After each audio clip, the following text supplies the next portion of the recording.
कई सालों से ह्यूमनॉइड स्पीशीज और डीमंस के बीच में वॉर चल रही है। ह्यूमनॉइड स्पीशीज को गॉड ऑफ लाइट ने ब्लेस किया है, वहीं डीमंस को गॉड ऑफ डार्कनेस ने। और एक लंबे युद्ध के बाद कुछ हीरोज का ग्रुप फाइनली डीमन लॉर्ड के कासिल के पास पहुंच गया है, लेकिन उनका रास्ता आसान नहीं था। यहाँ तक पहुंचने में कई लोगों की जान गई है। वहीं जब थ्रोन रूम के पास वो लोग पहुंचते हैं, उनका सामना एक सेक्सी खतरनाक डीमन से होता है। थेरन काइल और अर्जा से कहता है कि वो दोनों उसके बिना ही आगे बढ़ जाएं, तब तक वो उस डीमन को संभालेगा। तो वो वहां से आगे बढ़ जाते हैं, लेकिन वो दोनों ही जानते हैं कि थेरन इस लड़ाई से जिंदा वापस नहीं आएगा। वो लोग थ्रोन रूम में पहुंच जाते हैं, लेकिन तभी उसके ऊपर डार्क मैटर के स्फेयर से हमला हो जाता है। वो उन अटैक्स को ब्लॉक कर रहा था, लेकिन वो अकेला सबको ब्लॉक नहीं कर पाता। तो उसे बचाने के लिए अर्जा उसके सामने आ जाती है, पर उस स्फेयर को ब्लॉक करते करते वो पूरी तरह से खत्म हो जाती है। अर्जा की मौत के बाद डीमन लॉर्ड फाइनली उनके सामने आता है। उसे देखकर काइल गुस्से में पागल हो जाता है और बिना कुछ सोचे समझे उसके ऊपर अटैक करने जाने लगता है। वो उसके सभी डार्क स्फेयर्स को ब्लॉक कर रहा था, लेकिन अंत में उसे एक पिलर के पीछे छुपना पड़ता है। पर जब वो देखता है कि उस अटैक ने उस पिलर का क्या किया, उसे डर लगने लगता है। जो अटैक डीमन लॉर्ड ने यूज किया था उसका नाम एलिमिनेशन है, जिसे ब्लॉक नहीं किया जा सकता, और जिसे भी वो छूता है वो पूरी तरह से खत्म हो जाता है। जब तक डीमन लॉर्ड के पास ऐसा मैजिक है, काइल डीमन लॉर्ड के करीब जा ही नहीं सकता। तो वो ऐसी चीज करना चाहता है जिससे शायद उसकी भी जान चली जाए। डीमन लॉर्ड पर अटैक करने के लिए वो अपने स्वॉर्ड की जेम की एनर्जी को एक साथ रिलीज करने वाला था। कोई भी दूसरा ऑप्शन ना होने की वजह से वो सारी एनर्जी रिलीज करके डीमन लॉर्ड के ऊपर अटैक करने जाता है, ताकि वो डीमन लॉर्ड के डिफेंसेस को तोड़ सके। इस एक्स्ट्रा पावर की वजह से काइल की तलवार उस डीमन के आर पार हो जाती है, जिसकी वजह से वो डीमन पूरी तरह से खत्म हो जाता है। पर इससे उसकी तलवार भी टूट जाती है और वो भी बुरी तरह से घायल हो चुका था। उसने भले ही दुनिया को बचा लिया था, पर इस रास्ते में वो जिससे भी प्यार करता था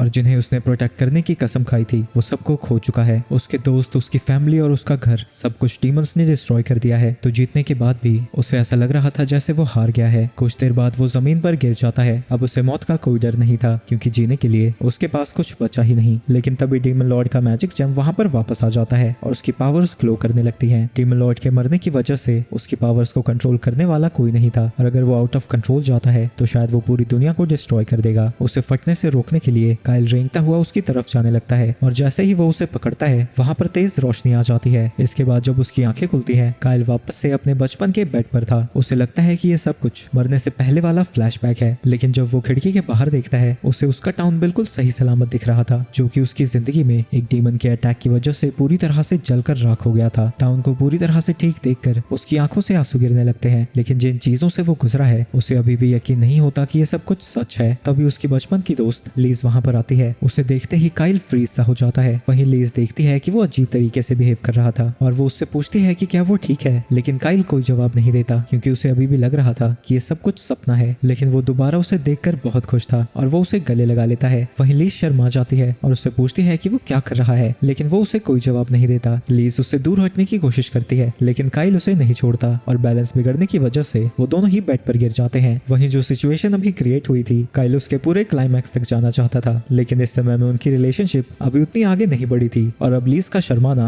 गुस्से में बदल चुका था, और वो उसे इतनी जोर से मुक्का मारती है कि वो हवा में 3 बार घूमकर नीचे गिरता है। लीज उससे पूछती है कि आखिर वो कर क्या रहा था। वो नॉर्मली इतना गुस्सा नहीं होती, क्योंकि वो भी उसे पसंद करती है, लेकिन ऐसी हरकतें करने से पहले उसे वार्निंग तो देनी चाहिए। जिसके बाद वो गुस्से में वहां से चली जाती है, और उसके जाने के बाद काइल रियलाइज करता है कि वो उसके मुक्के को एक्चुअली फील कर पा रहा था, और अब उसे शक होने लगा था कि शायद ये कोई सपना नहीं बल्कि असली दुनिया है। और जब काइल चादर को उठाता है, उसे वहां पे डीमन लॉर्ड की मैजिक जेम दिखती है, जिसे देखकर उसे यकीन हो जाता है कि ये सच में असली दुनिया है। शीशे में देखने पर उसे पता लगता है कि वो पहले से बहुत यंग है, और जो भी इंजरीज उसे हुई थी वो पूरी तरह से ठीक हो गई है। और सारी चीजें सोचने के बाद उसे लगता है कि वो किसी तरह पास्ट में पहुंच गया है, और इसकी वजह सिर्फ उसे एक ही दिखती है, और वो है वो मैजिक जेम। डीमन लॉर्ड की मैजिक पावर बहुत ज्यादा थी, लेकिन ऐसा स्पेल जो कि पास्ट में ले जाए, ये पॉसिबल कैसे हो सकता है। तभी काइल का भूख के मारे पेट दुखने लगता है, और वो नीचे खाना खाने जाता है, जहाँ उसके लिए पहले से ही 56 भोग तैयार करके रखे थे। तो उसे लगता है कि जरूर लीज ने जाने से पहले उसके लिए ये बना कर रखा होगा। वो याद करता है कि पहले लीज हमेशा उसके लिए खाना बनाने आती थी, क्योंकि उसकी और उसकी मॉम के पास इसका समय ही नहीं होता था, और जब वो उसका बनाया हुआ खाना खाता है वो बहुत खुश होता है, क्योंकि बहुत सालों से उसने ऐसा खाना नहीं खाया था। इसके कुछ समय बाद वहाँ पर थेरन आता है, क्योंकि उसे भी भूख लगी थी, लेकिन वो देखता है कि काइल ने सब कुछ ठूस लिया था, यहाँ तक कि उसने कढ़ाई भी नहीं छोड़ी। वहीं उसे देखकर काइल को बड़ा अजीब लग रहा था, क्योंकि कुछ मिनट पहले ही थेरन ने अपनी जिंदगी सैक्रिफाइस कर दी थी ताकि काइल डीमन लॉर्ड को खत्म कर सके, और अब वो उसके सामने जिंदा खड़ा था। और वो थेरन से पूछता है कि ये कितना साल चल रहा है। खाते खाते खाना तुम्हारे सर पे चढ़ गया है क्या? 24 मई 2023। अगर भूल रहा है तो गजनी की तरह तेरे सीने पे लिख दूं। और आज उसका बर्थडे है, तो सारा खाना ठूसने के लिए लिए थेरन उसे माफ कर देता है और अब उसे पेट भरने के लिए लीज के सामने गिड़गिड़ाना पड़ेगा। और जब वो खाने की भीख मांगने जाता है, काइल किचन में था, क्योंकि अगर वो सच में पास्ट में आया है तो उसे अपनी मॉम से बात करनी होगी। वो अपनी माँ को दोबारा देखकर बहुत खुश था। वहीं उसकी माँ हैरान थी क्योंकि काइल कभी भी रात में लाइब्रेरी के अंदर नहीं आता। माँ, रात नहीं सुबह हो गई है, आप लगता है रात भर किताबें ही पढ़ती रही। मैं असल में आपसे एक मैजिक थ्योरी के बारे में क्वेश्चन पूछना चाहता हूँ, और क्योंकि आप कंट्री के कुछ आर्कमेजेस में से एक हैं तो शायद आप इसका जवाब दे पाएंगी। अच्छा, इसलिए तुम आए हो? चलो पूछो, मैं जरूर तुम्हें जवाब दूंगी। क्या दुनिया में कोई ऐसा मैजिक है जो किसी को पास्ट में भेज सके? हाँ, ऐसे स्पेल जरूर एग्जिस्ट करते हैं, लेकिन कोई भी इसका यूज नहीं कर सकता क्योंकि उसे यूज करने के लिए बहुत ज्यादा मैजिक पावर चाहिए, और दुनिया में ऐसा कोई मेज है ही नहीं जिसके पास ऐसी मैजिक पावर हो। और अगर हिस्ट्री का सबसे पावरफुल आर्कमेज इसे अटेम्प्ट भी करता है तब भी वो कुछ सेकंड्स ही पास्ट में जा पाएगा। क्या मैजिक आइटम के जरिए कई साल पीछे जाया जा सकता है? थोड़ी देर सोचने के बाद उसकी माँ कहती है कि एक मैजिक आइटम में पावर स्टोर करने से ऐसा करना पॉसिबल हो सकता है, लेकिन उतनी एनर्जी स्टोर करने में कम से कम 1000 साल लग जाएंगे। पर तब क्या होगा अगर कोई फॉरबिडन राइट यूज करता है? तुम फॉरबिडन राइट के बारे में कैसे जानते हो? काइल बहाना बना देता है कि उसने इसके बारे में एक बुक में पढ़ा था। फॉरबिडन राइट ऐसा मैजिक है जिसमें मैजिक पावर के लिए लोगों की जान को सैक्रिफाइस किया जाता है, और अगर कोई कई साल पीछे जाना चाहता है तो उसे कॉन्टिनेंट के लगभग आधे लोगों की जान लेनी होगी। वैसे भी ऐसा कोई कैटलिस्ट है ही नहीं जो कि इतनी सारी मैजिकल एनर्जी को स्टोर कर सके, लेकिन ऐसा कोई आर्टिफैक्ट अगर एग्जिस्ट करता तो इस बुक में जरूर उसका मेंशन होगा। काइल की मॉम उस बुक के पेजेस को पलटने लगती है और वो उसे एक पेज दिखाती है जहाँ पर लेजेंडरी डिवाइन ड्रैगन के हार्ट के बारे में लिखा था। कहा जाता है कि एंशिएंट किंगडम ऑफ सॉल्स उस डिवाइन ड्रैगन के हार्ट में स्टोर की गई एनर्जी की वजह से हजारों सालों तक तरक्की करता गया, लेकिन समय के साथ जेम की पावर खत्म हो गई और किंगडम भी तबाह हो गया। काइल की मॉम को लगता है कि ड्रैगन हार्ट के जैसा आइटम इतनी मैजिक एनर्जी स्टोर कर सकता है जिससे टाइम ट्रैवल किया जा सके, लेकिन 1000 सालों से वो मिसिंग है और शायद वो अब डीमंस के हाथ लग चुका है। ये सब सुनकर काइल की सारी चीजें समझ आने लगती हैं। वहीं उसकी मॉम खुश थी कि काइल उससे बात करने आया था और उसे लग रहा था कि आज वो बड़ा मैच्योर एक्ट कर रहा है। कल इसने कहा था कि वो आकर खाना बनाएगी, चलो हम ऊपर चल के खाना खाते हैं। अच्छा,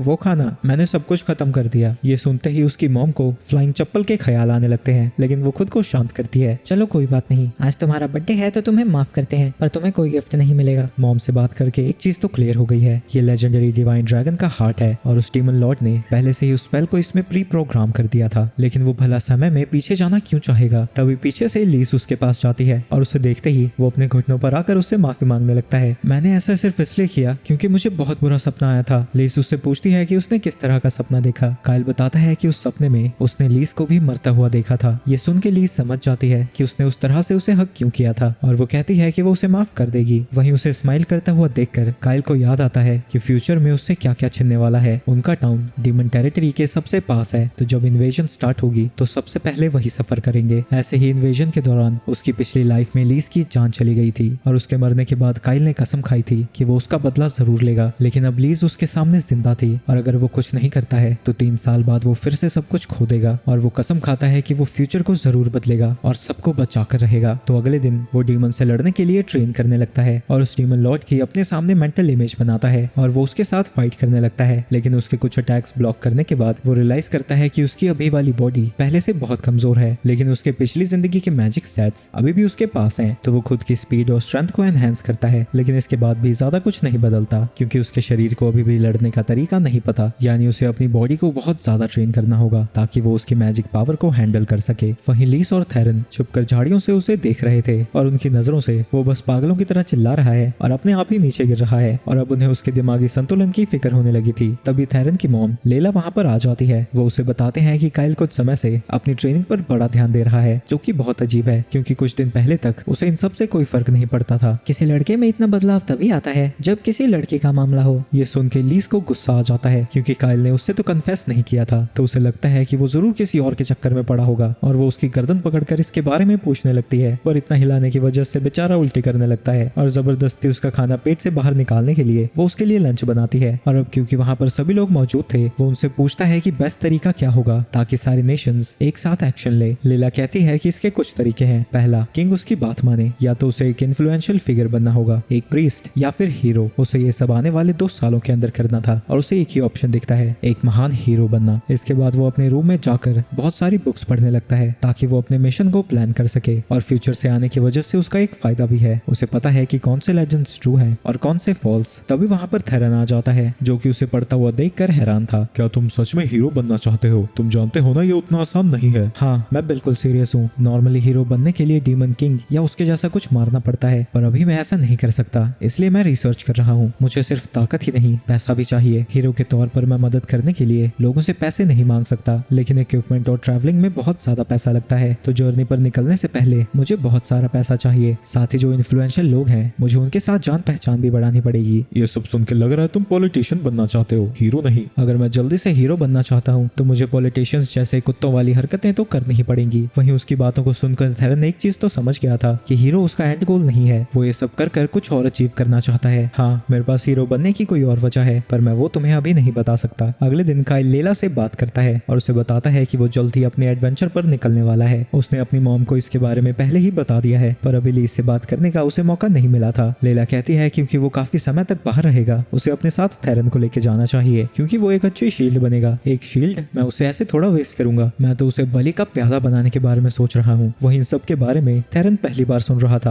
और वो भड़क जाता है क्योंकि बिना उससे पूछे ही वो लोग उसकी जिंदगी को डिसाइड करने में लगे पड़े हैं। इसके बाद वो लीज को बताता है कि वो 2 दिन में निकलने वाला है। ये सुनकर लीज दुखी हो जाती है, लेकिन वो उसके गोल तक पहुंचने से उसे नहीं रोकना चाहती थी, तो वो उससे उसकी डेस्टिनेशन के बारे में पूछती है। मैं पहले रॉयल कैपिटल जाऊंगा और वहां से जरूरी सामान लेने के बाद असली काम शुरू हो जाएगा। क्या मैं तुमसे एक बात पूछ सकती हूँ? लेकिन काइल पहले से ही जानता था कि वो क्या पूछने वाली है और वो कहता है कि वो उसके साथ नहीं आ सकती। पर तुम थेरन को तो लेकर जा रहे हो ना? वैसे भी मैं ओरेकल वॉरियर्स के साथ बहुत अच्छे से ट्रेन कर रही हूँ, मैं तुम दोनों पर बोझ नहीं बनूंगी। लेकिन तभी काइल उसे किस कर देता है और कहता है कि जब वो वापस आएगा सबसे पहले उसी से मिलेगा, और तब तक वो चाहता है कि वो सेफ रहे। और किस से वो इतना ज्यादा शर्मा चुकी थी कि वो उससे बहस नहीं कर पाती और कहती है कि वो उसका इंतजार करेगी। आगे काइल अपने ट्रिप के लिए सप्लाईज खरीदने जाता है और उसके साथ लीज भी थी। तभी बाजार में उसे एक एल्फ दिखती है। काइल उसे देखकर हैरान हो जाता है क्योंकि वो अर्जा थी। काइल याद करता है कि वो दोनों अपनी पिछली जिंदगी में कितने ज्यादा क्लोज थे और अर्जा उससे इतना प्यार करती थी कि उसने उसे अपना असली नाम भी बता दिया था, जो कि एल्फ में बहुत बड़ी बात है। वो उसे देखकर इतना ज्यादा हैरान था कि वो उसका असली नाम एक्सिस बोल पड़ता है। लेकिन ये सुनकर अर्जा अपनी तलवार निकालने लगती है क्योंकि वो दोनों एक दूसरे को नहीं जानते थे और एक रैंडम ह्यूमन उसका नाम कैसे जान सकता है। वो भरे बाजार में झगड़ा नहीं कर सकते थे, तो वो उसका असली नाम लेकर अर्जा को सुला देता है। इस तरह से एक प्रॉब्लम तो सॉल्व हो गई थी, पर लीज ने सब कुछ देख लिया था और अब वो गुस्से में आग बबूला है। काइल कहता है कि उसके पास इसकी अच्छी एक्सप्लेनेशन है। तुम्हारे पास क्या एक्सप्लेनेशन है? तुम एक सुंदर एल्फ लड़की के पास गए, उसे सुला दिया और उसे गले लगा रहे हो। जब अर्जा को होश आता है, काइल उससे कहता है कि वो उसका असली नाम नहीं जानता और उसे कोई गलतफहमी हुई होगी, लेकिन वो कोई दूध पीती बच्ची तो थी नहीं जो उस पर यकीन कर ले, और वो उसे मारने की धमकी देने लगती है ताकि वो किसी को उसका ट्रू नेम ना बताए। तो उसे शांत कराने के लिए काइल कहता है कि वो उसके साथ कॉन्ट्रैक्ट बना सकता है ताकि वो उसका ट्रू नेम किसी भी बुरे काम के लिए यूज ना कर सके, और उसके टर्म्स ये होंगे कि काइल किसी को भी उसका ट्रू नेम नहीं बता सकता, ना ही किसी बुरे काम के लिए उसका यूज कर सकता है, और अगर वो इन शर्तों को तोड़ता है तो वो तुरंत ही मर जाएगा। क्योंकि काइल अपनी जान दांव पर लगा रहा था, अर्जा को उसके ऊपर भरोसा हो जाता है, लेकिन अभी वो कॉन्ट्रैक्ट नहीं बना सकते थे क्योंकि उसके लिए उन्हें फुल मून का इंतजार करना होगा जो कि 3 हफ्ते में है। और क्योंकि काइल अपनी जर्नी पर जा रहा था तो अर्जा को भी उसके पीछे जाना पड़ेगा ताकि वो किसी को भी उसका नाम ना बता दे। अगले दिन सभी लोग जाने के लिए तैयार थे, वहीं अब लीज भी उनके साथ जा रही है क्योंकि अर्जा के साथ जैसी उसकी हरकतें थी वो उस पर भरोसा नहीं करती। इसके बाद वो अपनी जर्नी पर निकल जाते हैं जहाँ थेरन सुंदर कुड़ी देखते ही उसके साथ फ्लर्ट करने लगता है। अब क्योंकि हमारी पार्टी में अर्जा भी है, हमें सीधा रॉयल कैपिटल जाने की कोई जरूरत नहीं है, हम सबसे पहले सनगार्ड माउंटेन्स में जाएंगे मैजिक लैब्रिंथ को ढूंढने। थेरन कहता है कि इसका कोई फायदा नहीं है क्योंकि लैब्रिंथ इतना ज्यादा बड़ा है कि उन्हें कभी वो ट्रेजर मिलेगा ही नहीं। उसकी फिक्र मत करो, मैंने उसके लिए डिटेल्ड मैप बना रखा है जो कि उसने अपनी पुरानी मेमोरीज से बनाया था, लेकिन उन्हें लगता है कि किसी ने उसे ठग लिया है। ऐसे ही किसी के पास उसका मैप कैसे हो सकता है? अर्जा को काइल के लिए बुरा लगने लगता है, तो वो कहती है कि वो पेपर 1000 साल पुराना मैजिक ट्री पेपर है ताकि सबको उसकी बात पर यकीन हो सके। वहीं वो दोनों काइल से ज्यादा अर्जा की बातों पर भरोसा करते थे, तो वो तुरंत ही मान जाते हैं कि वो मैप असली है। लेकिन तब भी वो मैप इतना ज्यादा बड़ा है कि उन्हें ट्रेजर तक पहुंचने में कई साल लग जाएंगे। लेकिन काइल के पास उसका भी सोल्यूशन था और वो टनल खोदने लगते हैं। इसकी मदद से वो किसी भी ट्रैप से बचकर निकल जाएंगे। वहीं अर्जा भी अपनी अर्थ स्पिरिट से उनकी मदद कर रही थी ताकि वो टनल गिर ना जाए। दिन भर खुदाई करने के बाद वो अपने कैंप में वापस जाते हैं जहाँ लुइस ने उनके लिए एक भालू बनाया था। क्या इस भालू को तुमने हराया? मुझे नहीं पता था कि तुम्हें भी वेपन चलाने आते हैं। वेपन चलाने? मैंने कब कहा कि मैंने वेपन चला के मारा है? इसे तो मैंने अपने हाथों से कूटा है। खाने के बाद अर्जा अपने मैजिक से वहाँ पर एक आर्टिफिशियल स्प्रिंग बना देती है और जब वो दोनों वहाँ नहा रही थी, थेरन को रोकने के लिए काइल को अपनी पूरी ताकत लगानी पड़ रही है। अगले दिन वो फिर से खुदाई पर लग जाते हैं और ब्रेक के दौरान अर्जा उससे पूछती है कि वो हीरो क्यों बनना चाहता है, क्योंकि कोई भी आम इंसान हीरो बनने के लिए इतना आगे नहीं बढ़ता। उनकी जर्नी और टनल में काम करने के दौरान उसने ऐसी रिंग्स पहनी है जो कि उसकी बॉडी को 9 गुना भारी कर देती हैं, लेकिन तब भी उसने कभी भी ना ही कंप्लेन की ना ही रोका है। क्या तुम्हारी ये सब करने की वजह इससे जुड़ी है कि तुम मेरा असली नाम नाम जानते हो। लेकिन इससे पहले कि वो काइल से कोई जवाब पाती, काइल को ट्रेजर वॉल्ट की दीवार मिल जाती है और जब सभी लोग वहां पहुंचते हैं वो दीवार को तोड़ देता है और उस रूम के अंदर खजाने का ढेर पड़ा था। इतने सारे पैसे को देखकर थेरन खुश हो जाता है क्योंकि अब उसे कमाने की कोई जरूरत नहीं थी और वो जितनी मर्जी कुड़ियों को बुला सकता था। लेकिन जब वो पैसे में नहा रहा था, काइल वहां से निकल जाता है क्योंकि इस लैबिरिंथ में एक सीक्रेट ट्रेजर है और ये वही तलवार है जो कि पिछली जिंदगी में वो यूज करता था। और जैसे ही वो तलवार के पास पहुंचता है, उस स्वॉर्ड की अवतार उसके सामने आ जाती है जिसका नाम सिल्डोनिया है। सिल अपनी लंबी चौड़ी स्पीच शुरू कर देती है और बहादुर चैलेंजर को कांग्रेचुलेट करती है जो सभी मुसीबतों से बचता हुआ यहाँ पर पहुंच गया। तभी काइल उसका मुंह बंद कर देता है क्योंकि वो नहीं चाहता कि उसके दोस्तों को उसके बारे में पता लगे। मुझे पता है कि तुम कौन हो, मैजिक क्वीन सिल्डोनिया साल्स की कॉपी, और मैं किसी ट्रैप से नहीं आया हूँ, खुदाई करके शॉर्टकट से यहाँ पहुंच गया। सिल को यकीन नहीं होता कि वो इतनी आसानी से लैबिरिंथ को चीट करके यहाँ पहुंच गया। मैं तुम्हें ये सब बताता, लेकिन उससे ज्यादा आसान फाइनल ट्रायल को करना होगा ताकि सब कुछ तुम खुद देख सको। फाइनल ट्रायल में जब काइल तलवार को बाहर निकालता है, सिल उसकी सारी मेमोरीज को देख पाती है। उसे यकीन नहीं होता कि जो उसने देखा था वो सच है क्योंकि उसे नहीं पता था कि टाइम मैजिक इतने बड़े स्केल पर यूज किया जा सकता है। तभी उसके दोस्त उसे ढूंढते हुए वहां पर पहुंच जाते हैं और वो सिल्वी से कहता है कि वो उसे फॉलो करे। मुझे एक समझदार तलवार मिल गई है। इसके कुछ समय बाद वो सिल को सभी से इंट्रोड्यूस कराता है और वो कई सेंचुरीज बाद खाना खाती है। वो उन्हें बताती है कि वो असल में मैजिक क्वीन नहीं है बल्कि बस उसका एक हिस्सा है। वो एक मैजिकल लाइफ फॉर्म है जिसे बनाया गया था ताकि वो उन्हें जज कर सके जो इस लैबिरिंथ को क्लियर करेंगे, और अगर उसे लगता है कि वो वर्दी नहीं है तो वो इस पूरी जगह को तबाह कर देती। और उसे लगता है कि काइल इंटरेस्टिंग है तो वो अभी उसे कुछ नहीं करेगी और वो उन्हें उस बैग को भी लेने को कहती है क्योंकि वो ट्रेजर से लिंक्ड है। इसके बाद वो रॉयल कैपिटल में पहुंच जाते हैं, लेकिन वहां जब भी सिल को कुछ खाने का दिखता था वो उसकी तरफ भागने लगती है तो बार बार थेरन को उसे रोकना पड़ता है। इसके बाद वो एक वेपन शॉप में जाते हैं, लेकिन ये एक्सक्लूसिव जगह है तो शॉपकीपर उनसे पूछता है कि क्या उनके पास रिकमेंडेशन लेटर है क्योंकि उनके जैसे बच्चे यहाँ की चीजों को अफोर्ड नहीं कर सकते। काइल याद करता है कि यहाँ से चीजें खरीदने के लिए उन्हें मेंबरशिप फी पे करनी पड़ती है, तो जब उसे वो गोल्ड कॉइन्स देता है वो उनसे कहता है कि वो अंदर जा सकते हैं। अंदर जाने के बाद वो शॉप के ओनर से मिलते हैं जिसका नाम फेस्बा है। सिल जब वहाँ पड़ी कुछ तलवारों को देखती है वो पहचान जाती है कि इसे मेलिस ने बनाया था जो कि एक एंशिएंट क्राफ्टमैन था। वाह, तुम इसे पहचान गई। वो एंशिएंट के सबसे बेस्ट क्राफ्टमैन्स में से एक था। यकीन मानो वो बेस्ट बिल्कुल नहीं था, मैं उससे मिल चुकी हूँ और जब भी मैं उसे कुछ काम ठीक करने को कहती थी वो चिड़चिड़ा सा हो जाता था। उसकी बातें सुनकर फेस्बा कंफ्यूज हो जाता है, लेकिन इससे पहले कि वो कुछ और बड़बड़ करती, काइल आकर उसका मुंह बंद कर देता है क्योंकि वो किसी को भी पता लगने नहीं दे सकता कि वो मैजिक क्वीन है। वहीं काइल खुद के लिए ड्रैगन आर्मर खरीदता है, वहीं बाकी के लोग भी जिन चीजों की उन्हें जरूरत पड़ेगी वो सब खरीद लेते हैं। इसके बाद काइल मैजिक स्टोन्स को खरीदने जाता है तो फेस्बा उसे एक मैजिक स्टोन दिखाता है जिसे एक्सप्लोजन मैजिक से एन्चांट किया हुआ है, लेकिन काइल को ऐसा स्टोन चाहिए था जो कि रेप्टाइल्स के खिलाफ काम करे। फेस्बा कहता है कि ऐसे स्टोन्स को कोल्ड मैजिक से एन्चांट किया होता है और ये बहुत महंगे होते हैं, पर काइल उससे प्राइस भी नहीं पूछता और उससे कहता है कि जितने भी उसके स्टॉक में है उन्हें वो सब चाहिए, साथ ही उसके पास जितने हीलिंग पोशंस हैं उन्हें वो सब भी चाहिए। और क्योंकि इतने सारे पैसे लाना भी बड़ी मेहनत का काम है तो वहाँ पर एक जेम्स की पोटली रख देता है जिनकी कीमत 10 मिलियन से भी ज्यादा है। इसके बाद काइल और बाकी सभी लोग स्टोर से बाहर आ जाते हैं, लेकिन थेरन परेशान लग रहा था क्योंकि लोगों को फिर पता चल जाएगा कि वो बहुत अमीर है तो उनके लिए खतरा हो सकता है। पर काइल कहता है कि वो कल ही यहाँ से निकल जाएंगे, तो बाकी सभी लोग टाउन घूमने के लिए वहाँ से निकल जाते हैं और सिल्वी भी कुछ ठूसने के लिए वहाँ से जाने वाली थी, पर काइल उसे पकड़ लेता है। तुम्हें क्या लगता है फ्यूचर को सच में बदला जा सकता है? कितना वाहियात सवाल है। फ्यूचर कभी पक्का होता ही नहीं। उस स्पेल ने तुम्हारी सोल को उस टाइमलाइन से निकालकर किसी और टाइमलाइन के पास्ट में रख दी है, इसलिए तुम्हारे पास वो ड्रैगन स्टोन है, जबकि इस समय का ड्रैगन स्टोन किसी और जगह पर पहले से ही मौजूद है। तुम्हारे एक्शंस ऑब्वियसली फ्यूचर को बदलेंगे, पर ग्रेट इन्वेजन भी होना ही है, तो उसे रोकने के लिए हमें कुछ करना होगा। टाइम ट्रैवल के हिसाब से यहाँ पर 2 ड्रैगन हार्ट्स हैं, पर अगर ऐसा है तो मैं भी तो यहाँ पर 2 होना चाहिए था ना। इस दुनिया में किसी की भी मैक्सिमम मैजिक पावर जन्म होते ही डिसाइड हो जाती है, कितनी भी ट्रेनिंग उसे नहीं बदलती। लेकिन सिल्डोनिया के प्राइम में हमें डिस्कवर किया था कि किसी की भी मैक्सिमम मैजिक पावर इंक्रीज की जा सकती है सोल फ्यूजन से। हमने बच्चों में आर्टिफिशियल सोल्स के साथ इसे ट्राई किया था, लेकिन वो बहुत बड़ा फेलियर निकला, इसलिए स्पेल को फॉरबिडन स्पेल घोषित कर दिया गया। तुम्हारे साथ भी ऐसा ही हुआ है। फ्यूचर काइल और यहाँ के काइल की सोल मर्ज हो गई, और क्योंकि तुम दोनों एक ही इंसान थे तो इसमें कोई भी प्रॉब्लम नहीं हुई, और इसी वजह से तुम्हारी मैजिक पावर डबल हो गई है, तो तुम अपनी पिछली जिंदगी से बहुत ज्यादा ताकतवर होगे। वहीं रात को वो दोनों घूमकर वापस आ गई हैं और लीज सोने को तैयार थी, पर अर्जा कहती है कि वो फुल मून को एंजॉय करना चाहती है, लेकिन तभी उसे याद आता है कि वो यहाँ पर इसलिए है क्योंकि वो काइल के साथ कॉन्ट्रैक्ट बनाने आई थी। तो वो भागते भागते काइल को ढूंढने निकल जाती है जो कि सिल के साथ ट्रेनिंग कर रहा था, और वो उसे कॉन्ट्रैक्ट बनाने को कहती है, और वो कॉन्ट्रैक्ट के लिए वहाँ पर एक मैजिक सर्कल बना रही थी। बचपन में अर्जा ने देखा है कि कॉन्ट्रैक्ट हमेशा कपल के बीच में होता है, एक कमिटमेंट की तरह, और वो फ्यूचर में भी ये करना चाहती थी, पर उसने कभी नहीं सोचा था कि उसका पहला कॉन्ट्रैक्ट इस तरह से होगा। वो सर्कल को कंप्लीट कर देती है, लेकिन थकावट की वजह से काइल सो गया था, तो अर्जा उसे चिल्लाकर उठाती है क्योंकि रात खत्म होने से पहले उन्हें ये कॉन्ट्रैक्ट पूरा करना होगा। तो काइल उसके साथ सर्कल के सेंटर में आ जाता है। काइल याद करता है कि उन दोनों ने इस सेरेमनी को तब परफॉर्म किया था जब पिछली जिंदगी में उसने उसके साथ शादी की थी। तो सबसे पहले वो कसम खाता है कि वो उसका ट्रू नेम किसी को भी नहीं बताएगा, लेकिन भावनाओं में बहकर वो आगे बढ़कर उसे किस कर देता है। वो पहले तो इतनी हैरान थी कि वो कुछ भी नहीं करती, लेकिन जब उसे पता चलता है कि क्या हो रहा है वो उसे पीछे धक्का देती है और पूछती है कि वो कर क्या रहा है। वहीं काइल भी कंफ्यूज था कि वो इतने गुस्से में क्यों है, क्योंकि किसी तो कॉन्ट्रैक्ट का फाइनल स्टेप है। अर्जा कहती है कि ऐसा तभी होता है जब कॉन्ट्रैक्ट मैरिज का हो और ये उसका नहीं था। तो वो गुस्से में आग बबूला हो रखी है। अगले दिन वो लोग अपनी जर्नी पर निकल जाते हैं, जहाँ लीज देखती है कि वो सब के सब थके हुए थे। काइल कहता है कि अर्जा के साथ एक घटना की वजह से वो लेट तक जागा रह गया। वहीं थेरन पूरी रात एक गर्लफ्रेंड पटाने के चक्कर में था, लेकिन पैसा आने के बाद भी उससे कोई नहीं पटी। वहीं वो लोग अभी आर्केन की तरफ जा रहे हैं और काइल किसी को भी कुछ एक्सप्लेन नहीं करना चाहता था। तो उसने सबको बताया है कि सिल के पास भविष्य देखने की ताकत है और उसके हिसाब से उन्हें वहां पर जाना चाहिए। जब वो लोग आर्चन पर पहुंचते हैं उसी दौरान प्रिंसेस मेलिना टाउन को विजिट कर रही थी। मेलिना बहुत अच्छी प्रिंसेस है तो सारी जनता उसे बहुत प्यार करती है, लेकिन काइल जानता है कि अब से 2 दिन बाद मेलिना की मौत होने वाली है। जब वो एक विलेज की तरफ जा रही होगी, एक हाइड्रा उसके कैरेज पर हमला करके उसे मार डालेगा। सीन्स के विलेज में कुछ समय पहले ही हाइड्रा ने हमला किया था और मेलिना वहां पर इसलिए जाती है ताकि वो लोगों को अपना सपोर्ट दिखा सके। सिल उससे पूछती है कि कहीं ऐसा तो नहीं कि उसे असासिनेट किया हो और इंसिडेंट को ऐसा दिखाया गया जैसे ये सब एक एक्सीडेंट है। हाँ, ऐसे रूमर्स तो थे कि उसका भाई प्रिंस इस सब के पीछे था, लेकिन उसके खिलाफ कोई भी सबूत नहीं मिला। वहीं काइल उस इंसिडेंट का यूज करना चाहता है ताकि उसके हीरो बनने की जर्नी शुरू हो सके। पर अगर मैं हीरो बनना चाहता हूँ तो जब मैं उसे बचाने जाऊँ वो सब बिल्कुल नेचुरल लगना चाहिए। उसी वक्त वहाँ पर थेरन आ जाता है और बताता है कि प्रिंसेस के स्केड्यूल के बारे में उसे कुछ नहीं पता लगा। वो सब तो ठीक है, पर तुम स्केड्यूल को ढूंढ क्यों रहे थे? मैं उसे मुसीबत से बचाना चाहता हूँ ताकि हमारे बीच रोमांटिक वाली खिचड़ी पक सके। काइल उसे बताता है कि मेलिना सच में खतरे में है और उसे सिल ने बताया है अपनी भविष्य देखने की पावर से। अगले दिन जब मेलिना जा रही थी वो सभी छुप कर उस पर नजर रख रहे थे, लेकिन बिना नजर में आए वो उसके ऊपर कैसे नजर रखते ये उन्हें समझ नहीं आ रहा था। तभी सिल खुद को एक बर्ड में ट्रांसफॉर्म कर लेती है और बताती है कि उसकी असली बॉडी काइल के तलवार में लगी जेमस्टोन है और ये सब सिर्फ मैजिकल प्रोजेक्शन, तो वो आसानी से अपनी फॉर्म को बदल सकती है। इसके बाद वो प्रिंसेस के ऊपर उड़ने लगती है और जो भी वो देखती है काइल और उसके साथी जेमस्टोन के अंदर उसे देख पाते हैं। ये देखकर थेरन बड़ा खुश हो जाता है क्योंकि इसकी मदद से वो लड़कियों को जहां तहां देख सकता था। तब सिल कहती है कि वो फुटेज पर ध्यान दे क्योंकि वहां पर मामला सीरियस हो गया है। ड्राइवर्स ने अचानक से ही गार्ड्स के ऊपर हमला करना शुरू कर दिया है और वो लोग भागे हुए कॉन्वॉय की तरफ जाने लगते हैं, लेकिन तब तक ड्राइवर्स ने गार्ड्स को हरा दिया था और मॉन्स्टर्स को समन करने के लिए वहां पर रिचुअल भी शुरू कर दिया है। इसी दौरान वहां पर काइल और उसके साथी पहुंच जाते हैं। उन्हें देखकर वो उससे लड़ने के लिए तैयार थे, लेकिन अपनी स्पीड को बूस्ट करके काइल आसानी से उन दोनों को हरा देता है। वो उन दोनों को बांध देते हैं ताकि उनसे बाद में पूछताछ कर सके। वहीं थेरन देखता है कि मेलिना जिंदा है, बस बेहोश पड़ी है। तभी एक हाइना मॉन्स्टर काइल के ऊपर अटैक कर देता है जिसे वो हरा देता है। पर इसके बाद वहां पर बहुत सारे हाइना मॉन्स्टर्स आ जाते हैं। काइल और दोनों लड़कियां मिलकर उन सभी हाइना से लड़ने लगती हैं, पर उनकी तादाद बहुत ज्यादा थी और वो उन दोनों बंदियों पर भी हमला करने लगते हैं। काइल थेरन से कहता है कि वो कैरेज को लेकर यहाँ से चला जाए, पर वो देखता है कि रेंज को कट कर दिया गया है, तो जाने से पहले उसे उन्हें बांधना होगा। उनके लिए सिचुएशन मुश्किल होती जा रही थी। तभी हाइड्रा भी उनकी तरफ बढ़ने लगता है और उसके फुटस्टेप्स के हिसाब से काइल को लगता है कि वो जल्दी उन तक पहुंच जाएगा और वो अपने दोस्तों से कहता है कि उनकी प्रायोरिटी प्रिंसेस मेलिना को बचाना है, तो वो सब उसे लेकर वहां से चले जाएं। तब तक वो हाइड्रा से लड़ेगा। लड़कियों को लगता है कि वो पागलपंती कर रहा है, पर काइल उन्हें समझाता है कि उसे पता है कि वो क्या कर रहा है और वो उस हाइड्रा को हरा सकता है। वो दोनों उसके ऊपर भरोसा कर लेते हैं, जिसके बाद काइल हाइड्रा से लड़ने के लिए वहां से चला जाता है। सिल से पूछती है कि क्या वो श्योर है वो इतने पावरफुल मॉन्स्टर को अकेला हरा सकता है? ये तो उसके सर पर डिपेंड करता है, जितने ज्यादा उसके सर होंगे वो उतना ज्यादा ताकतवर होगा। मुझे यकीन है कि अगर उसके 3 सर होंगे तो मैं उसे हरा सकता हूँ। लेकिन जब हाइड्रा उसके सामने आता है उसके 3 नहीं बल्कि 8 सर थे, लेकिन अब भागने के लिए समय बीत चुका था और वो उससे लड़ने का डिसाइड करता है। वो हाइड्रा के अटैक्स को बड़ी ही आसानी से डॉज कर रहा था, लेकिन जब वो पॉइजन से अटैक करने लगता है उसे अपनी रोप की मदद से खुद को बचाना पड़ता है। उसका पॉइजन इतना ज्यादा जहरीला था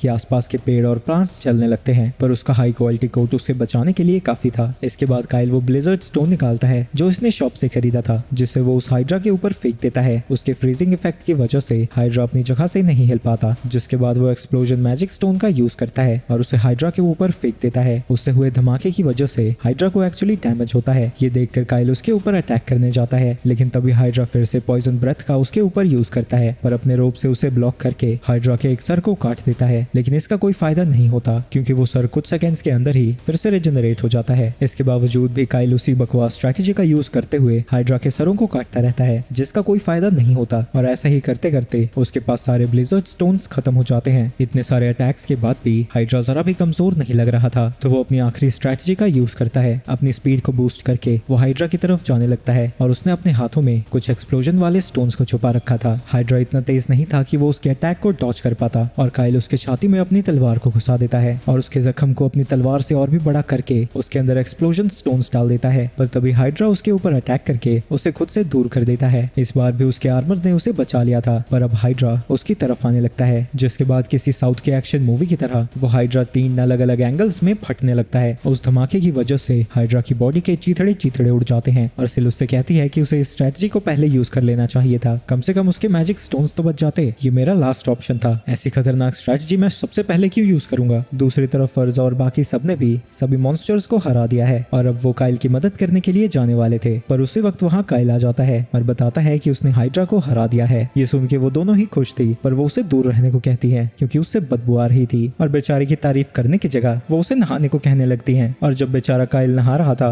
थेरन अभी भी कैरेज को ठीक करने में लगा है। इसके बाद काइल नहाकर वापस आ जाता है। उसे लगता है कि प्रिंसेस और उसके सर्वेंट्स को पॉइजन किया गया होगा, तो वो उन्हें एंटीडोट देने लगती है। तभी थेरन को बाहर एक पाउच मिलता है, जिसे देखकर काइल समझ जाता है कि इसी का यूज करके वो लोग मॉन्स्टर्स को समन कर रहे थे, यानी प्रिंसेस को सच में कोई मरवा रहा था और इसे इस तरह से प्लान किया गया है ताकि सबको लगे ये एक एक्सीडेंट है और इस असैसिनेशन के पीछे सच में प्रिंस कैरेनेसी था और मिलीने का बॉडीगार्ड ज़ेंटोस भी उसी के साथ काम कर रहा है। उन्हें पता लगता है कि उनकी असैसिनेशन अटेम्प्ट फेल हो गई, तो ज़ेंटोस प्रिंसेस को मारने के लिए एक और स्क्वाड को भेज देता है। दूसरी तरफ शाम को मिलीना को होश आता है, जो ये देखकर हैरान थी कि वो अभी भी जिंदा है। वो काइल और उसके दोस्तों से पूछती है कि क्या उन्होंने ही उसे बचाया है। मौका देखते ही थेरन अपना मुंह वहाँ पर ले आता है और कहता है कि उसने सब कुछ किया है और इसके बदले में वो उससे किस्सी मांगने लगता है। तो उसे लाइन पर लाने के लिए लीस उसे खींच के पंच मारती है, जिसके बाद काइल खुद को इंट्रोड्यूस करता है और बताता है कि वो एक ट्रैवलिंग एडवेंचरर्स का ग्रुप है जिन्होंने रास्ते में उनके कॉन्वॉय पर अटैक होता हुआ देखा और उसे बचाने के लिए यहाँ पर आ गए। तभी उसकी सर्वेंट को भी होश आ जाता है और वो तुरंत ही काइल और प्रिंसेस के बीच में आ जाती है ताकि वो उसे बचा सके। मिलीना उसे बताती है कि काइल और उसके दोस्तों ने उसे बचाया है, तो वो उन पर भरोसा कर सकती है। इसके बाद सिचुएशन को इंस्पेक्ट करने के लिए मिलीना कैरेज से बाहर जाती है और डेड बॉडीज को इंस्पेक्ट करने लगती है। काइल उसे बताता है कि ड्राइवर्स ने ही उसके गार्ड्स को मारा था। इसी दौरान सिल उन्हें बताती है कि एक रॉयल गार्ड्स की स्क्वाड उन्हीं की तरफ बढ़ रही है और काइल ये बात मिलीना को बताता है। ये सुनते ही मिलीना कहती है कि उन्हें यहाँ से भागना होगा, क्योंकि अगर रॉयल नाइट्स ने उन्हें ढूंढ लिया तो वो उसके साथ साथ काइल और उसके दोस्तों को भी मार डालेंगे। आपकी ही कंट्री के नाइट्स भला आपको क्यों मारना चाहेंगे? जो आदमी मुझे मारना चाहता है वो ज़ेंटोस है। काइल को यकीन नहीं होता कि ज़ेंटोस ऐसा कुछ कर सकता है, पर मिलीना श्योर है कि इन सब के पीछे उसी का हाथ है। जिसके बाद वो अर्का से कहती है कि वो यहाँ की सभी डेड बॉडीज को जला दे ताकि रॉयल नाइट्स यहाँ पहुंचकर उसे उन जली हुई बॉडीज के बीच में ढूंढने में थोड़ा समय बर्बाद करें। अर्का अपने फायर मैजिक का यूज करके उन सभी डेड बॉडीज को जला देती है, जिसके बाद मिलीना सबसे कहती है कि वो उसके साथ चले और रास्ते में वो उन्हें सब कुछ समझा देगी। इसके बाद थेरॉन भी उस मॉन्स्टर समनिंग पाउच को आग के अंदर डाल देता है। ज़ेंटोस से बचकर वो लोग वहां से जाने लगते हैं और मिलीना उन्हें बताती है कि ज़ेंटोस उसके भाई के कहने पर उसे मारना चाहता है और ये बात उसे कल पता लगी थी। कल उसकी ड्रिंक में ज़ेंटोस ने कुछ मिला दिया था, जिसकी वजह से वो जमीन पर गिर गई, पर वो बेहोश होने का बस नाटक कर रही थी। और इसी दौरान उन दोनों ने सारा प्लान उसके सामने ही डिस्कस कर दिया कि वो कैसे उसके कैरेज पर मॉन्स्टर से हमला करवाना चाहते हैं ताकि उसकी मौत का किसी के ऊपर भी शक ना जाए। क्योंकि ज़ेंटोस उसके भाई से मिला हुआ था, वो हमेशा अपनी सिक्योरिटी के लिए किल्रन को बुलाती है, जो कि 5th बटालियन की लीडर है। वहीं 5th बटालियन में सिर्फ लेडीज ही हैं और उनकी एलिगेंस की वजह से उन्हें सेरेमनीज का हिस्सा बनना पड़ता है और यही वजह है कि इस बार उसकी सिक्योरिटी की जिम्मेदारी ज़ेंटोस पर थी। मिलीना कहती है कि अगर वो लोग उसे सही सलामत पहुंचा देते हैं तो वो उन्हें बहुत अच्छा रिवॉर्ड देगी। नहीं, हमें रिवॉर्ड नहीं चाहिए, आप बस हमें सम्मानित कर देना। इसके बाद वो एक स्ट्रैटेजी प्लान करने लगते हैं और मिलीना बताती है कि कल सुबह तक किल्रन अपनी 5th बटालियन के साथ आर्चियन टाउन तक पहुंच जाएगी और जब उन्हें पता चलेगा कि प्रिंसेस वहां पर नहीं है, वो उसे ढूंढते हुए जरूर आएंगे और उनका सामना ज़ेंटोस की 2nd बटालियन से होगा। दोनों की ताकत लगभग बराबर ही है और अगर कुछ भी होता है तो ज़ेंटोस को नुकसान ज्यादा होगा। थेरॉन कहता है कि कल सुबह होने तक उन्हें पास के ही गांव में रुक जाना चाहिए। हम ऐसा नहीं कर सकते, ज़ेंटोस हमें मारने के लिए पूरे गांव को तबाह कर सकता है। हमें घूमकर आर्चन टाउन में चले जाना चाहिए, वहां पर हजारों लोग हैं, वो सबको नहीं मार पाएंगे और वहां हमें 5th बटालियन भी जल्दी मिलेगी और साथ में मिलकर हम ज़ेंटोस को हरा सकते हैं। मिलीना कहती है कि अगर वो मुड़े तो उनका सामना ज़ेंटोस के लोगों से हो जाएगा, पर काइल कहता है कि जब वो सामने आएंगे वो उन्हें संभाल लेगा। इसके बाद वो लोग रुक कर तैयारियां शुरू कर देते हैं और सिल काइल को बताती है कि ज़ेंटोस नाइट्स के साथ नहीं है, इससे उनके लिए चीजें बहुत आसान हो जाती हैं। प्रिंसेस उसकी एबिलिटीज को देखकर काफी हैरान थी और तभी वो देखती है कि उनके पास हाई क्वालिटी पोशंस और स्टोन्स हैं और वो हैरान होकर पूछती है कि वो लोग आखिर हैं कौन। हम बस हीरो बनना चाहते हैं जो यहाँ से गुजर रहे थे। इसके बाद हम नाइट्स को देखते हैं जो कि अटैक करने के लिए तैयार थे। उनका सारा ध्यान सामने से आ रहे प्रिंसेस के कैरेज पर था। तभी सिल उनके ऊपर बहुत सारे स्टोन्स गिरा देती है, जिसकी वजह से वहाँ पर धमाके होने लगते हैं और काफी सारे नाइट्स मारे जाते हैं। उस धमाके का फायदा उठाकर वो कैरेज में उन नाइट्स के बीचों बीच से ही आगे बढ़ जाते हैं, लेकिन थोड़ी दूर और जाने के बाद कैरेज का पहिया टूट जाता है तो उन्हें पैदल ही वहाँ से आगे जाना होगा। उन नाइट्स को धीरे करने के लिए यहाँ पर पीछे किसी को रुकना होगा। पर अभी भी 30 नाइट जिंदा हैं। अगर कोई अकेला उनसे लड़ेगा तो उसकी जान जरूर चली जाएगी। पर ये किसी को तो करना ही होगा। अर्जा को लग रहा था कि काइल खुद पीछे रुकने वाला है, लेकिन वो कहता है कि इसके लिए बेस्ट ऑप्शन थेरन है और वो अर्जा के मैजिक का यूज करके तेजी से वहाँ से जाने लगते हैं और बेचारे थेरन को पीछे ही छोड़ देते हैं। और इससे पहले थेरन को कुछ पता लगता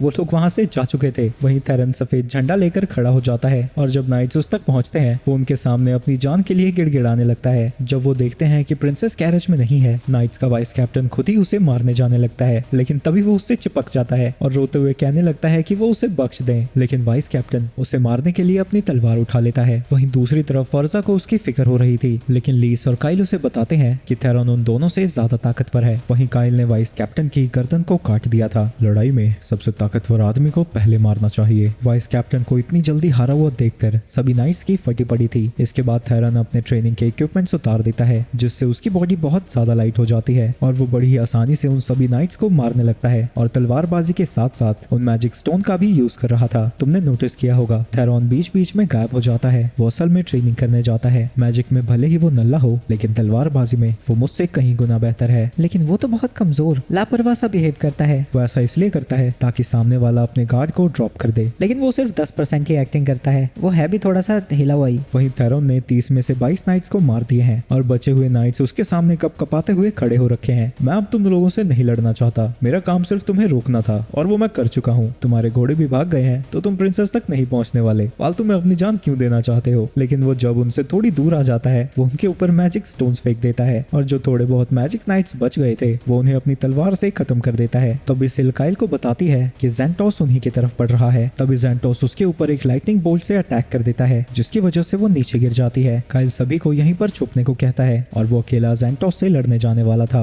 वो हमारे किंगडम का सबसे बेहतर नाइट है। क्या तुम सच में उससे लड़ना चाहते हो? मैं ज़ेंटोस से लड़ना नहीं चाहता था, पर अब मेरे पास कोई और ऑप्शन नहीं है। तुम ज़ेंटोस के बारे में ऐसे क्यों बात करते हो जैसे तुम उसे जानते हो? क्या तुम्हें हमें बचाना सिर्फ एक कोइंसिडेंस था? ये सब सुनकर काइल घबरा जाता है और कोई भी जवाब नहीं दे पाता। खैर छोड़ो, मेरी जिंदगी तुम्हारे हाथ में है तो तुम जो चाहे कर सकते हो। इसके बाद काइल ज़ेंटोस के पास पहुंच जाता है। तुम्हारे पास तो और नाइट्स है ना, तो तुम यहाँ अकेले क्यों आए हो? मैं और ऐसे लोगों की जिंदगी को कुर्बान नहीं कर सकता जो इसका हिस्सा नहीं है। मैं तुम्हें नहीं मारना चाहता, तो क्या तुम सरेंडर करोगे? मैं प्रिंसेस से भी रिक्वेस्ट करूंगा कि वो तुम्हारी सजा को कम करे। लेकिन ये सुनकर ज़ेंटोस को गुस्सा आ जाता है और वो उससे लड़ने पहुंच जाता है। काइल उसके अटैक को डॉज करता है, लेकिन वो असल में एक इल्यूजन था और वो उसके अगले अटैक को बड़ी ही मुश्किल से डॉज कर पाता है। और जब वो ज़ेंटोस के ऊपर अटैक करता है वो उसे घायल करने में कामयाब होता है। ऐसा कैसे हो सकता है? मेरे इल्यूजन मैजिक को कोई भी पहली फाइट में डिटेक्ट नहीं कर पाया है। लेकिन काइल उसकी फाइटिंग स्टाइल के बारे में सब कुछ जानता था, क्योंकि अपनी पिछली जिंदगी में ज़ेंटोस ने ही उसे स्वॉर्ड्समैनशिप सिखाई थी। वो दोनों लड़ते ही जाते हैं, जिस दौरान काइल समझ जाता है कि ज़ेंटोस की बॉडी स्ट्रेंथ उससे कहीं ज्यादा है, तो वो ताकत में तो उसे नहीं हरा पाएगा। लेकिन तभी ज़ेंटोस की तलवार के ऊपर एक हल्का सा क्रैक आ जाता है, जिसकी वजह से ज़ेंटोस को पीछे हटना पड़ता है और उसके तलवार की तारीफ करता है। काइल फिर से उससे कहता है कि वो हार मान ले, लेकिन ज़ेंटोस अपनी पावर्स को बढ़ाकर उसके ऊपर अटैक करने पहुंच जाता है। वो उसके स्वॉर्ड को डिफ्लेक्ट कर देता है और काइल की बॉडी पर अटैक करता है, लेकिन इससे उसकी तलवार ही टूट जाती है, क्योंकि उसकी तलवार ड्रैगन हार्ट से टकराई थी। लेकिन तलवार टूटने के बाद भी वो हार नहीं मानता और फिर से काइल के ऊपर अटैक करने जाता है। इसके बाद हम काइल की पास्ट लाइफ को देखते हैं, जहां ज़ेंटोस काइल को बता रहा था कि उसकी तलवार का एक ही मकसद है कि वो अपनी कंट्री और रॉयल फैमिली को प्रोटेक्ट करे, इसलिए काइल के पास भी एक मकसद होना चाहिए। वहीं प्रेजेंट में काइल रोते हुए कहता है कि उसका मकसद ये है कि वो अपने चहेतों को प्रोटेक्ट करना चाहता है और उनमें से वो भी एक था। जिसके बाद वो उसके ऊपर अटैक कर देता है, जिससे ज़ेंटोस की बुरी हालत हो जाती है और ज़ेंटोस समझ चुका था कि उसने जानबूझ को अपने स्वॉर्ड को डिफ्लेक्ट करने दिया ताकि काइल को उसके ऊपर अटैक करने का मौका मिल सके, और वो ये सब करने के लिए काइल से माफी मांगता है। वहीं कैरेनस परेशान हो रखा था। तभी वहां पर किलरन 5th बटालियन के साथ पहुंचती है और उनके पीछे पीछे वहां पर मेलिना भी आती है, जो उन्हें प्रिंस कैरेनस को इंटेरोगेट करने का ऑर्डर देती है। जिसके बाद दो नाइट्स जाकर उसे पकड़ लेते हैं। इसके बाद मेलिना उन सभी को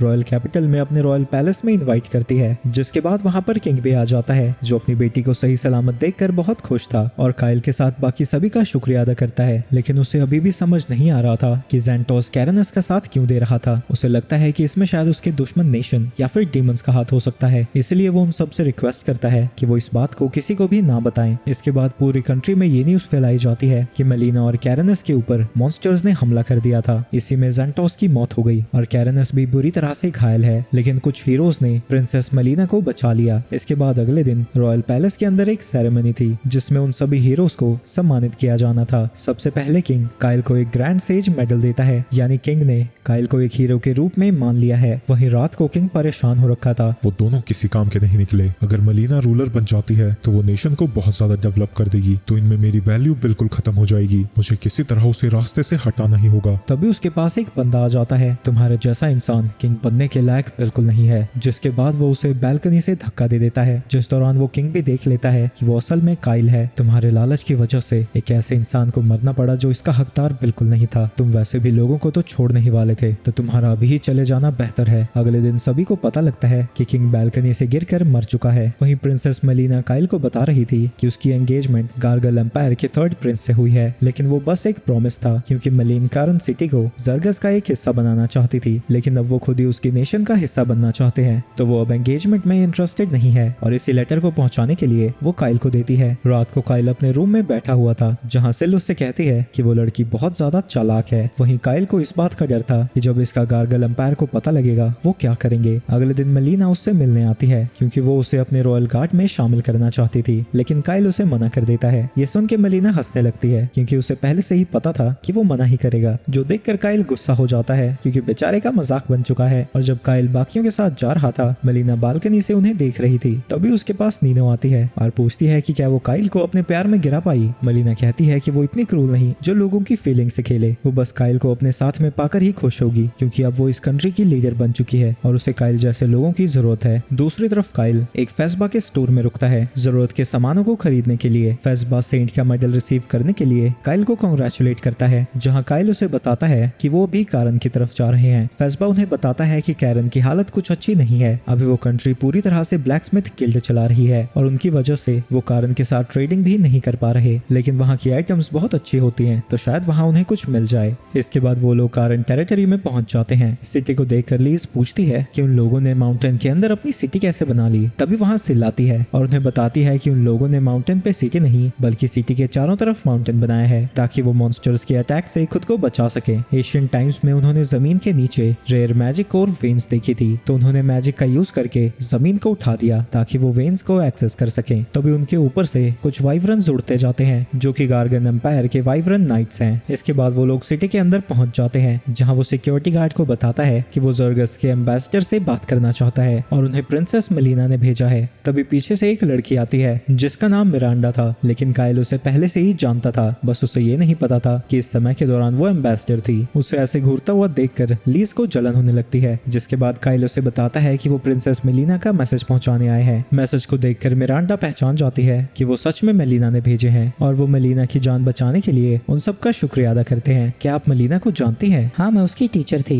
इसके बाद वो लोग गवर्नर से मिलने चले जाते हैं, लेकिन थेरन को अपने लिए एक अच्छी तलवार ढूंढनी थी, तो वो उनके साथ नहीं जाता। जब वो गवर्नर के मैंशन में पहुंचते हैं, वहाँ पर उनकी मुलाकात गार्गन एम्पायर के एनवॉय से होती है, जिसे देखकर मिरांडा जरा भी खुश नहीं थी। वहीं गार्गन एम्पायर के साथ साथ वहाँ पर गार्गन एम्पायर का सेकंड हाईएस्ट सॉर्सरर भी पहुंचा हुआ है और वो अपना नाम एल्जर्ड वाइन बताता है और काइल से पूछता है कि वो गवर्नर से मिलने क्यों आया है। हमें क्वीन मेलिना ने भेजा है एक मैसेज डिलीवर करने के लिए। ये सुनकर वो बंदा समझ जाता है कि काइल वही हीरो है जिसने मेलिना की जान बचाई थी। वो उससे मिलकर काफी खुश था, क्योंकि वो उसकी मदर का क्लासमेट रह चुका है और उन्होंने काफी साल मैजिक पर रिसर्च साथ में की थी। जिसके बाद वो दोनों हाथ मिलाते हैं। इसके बाद वो मैंशन के अंदर जाने लगते हैं, लेकिन एक सर्वेंट उन्हें बताता है कि गवर्नर किसी से भी नहीं मिलना चाहता क्योंकि वो बीमार है। ये सुन के गार्गन एम्पायर के लोग वहाँ से वापस चले जाते हैं। मिरांडा उन्हें बताती है कि उसने पहले भी कई बार गवर्नर से मिलने की कोशिश की थी, लेकिन वो हर बार खुद को बीमार बताकर मिलने से मना कर देता है, तो उन्हें शायद पहले गवर्नर को ही बदल देना चाहिए। दूसरी तरफ थेरन अपने लिए तलवार ढूंढ रहा था, लेकिन उसे एक भी तलवार पसंद नहीं आती। तभी वो देखता है कि एक लड़की को कुछ बंदे परेशान कर रहे थे, तो थेरन वहाँ पहुंचकर एक बंदे को खींचकर लात मारता है, जिसके बाद वो उस लड़की से खुद को इंट्रोड्यूस करता है। लेकिन तभी वो बताता है कि शायद कोई गलतफहमी हुई है, क्योंकि असल में वो एक लड़का है। थेरन को यकीन नहीं होता कि उसकी आंखें धोखा कैसे खा सकती हैं, लेकिन क्योंकि वो एक लड़का था तो उसे इस चीज में जरा भी भी इंटरेस्ट नहीं था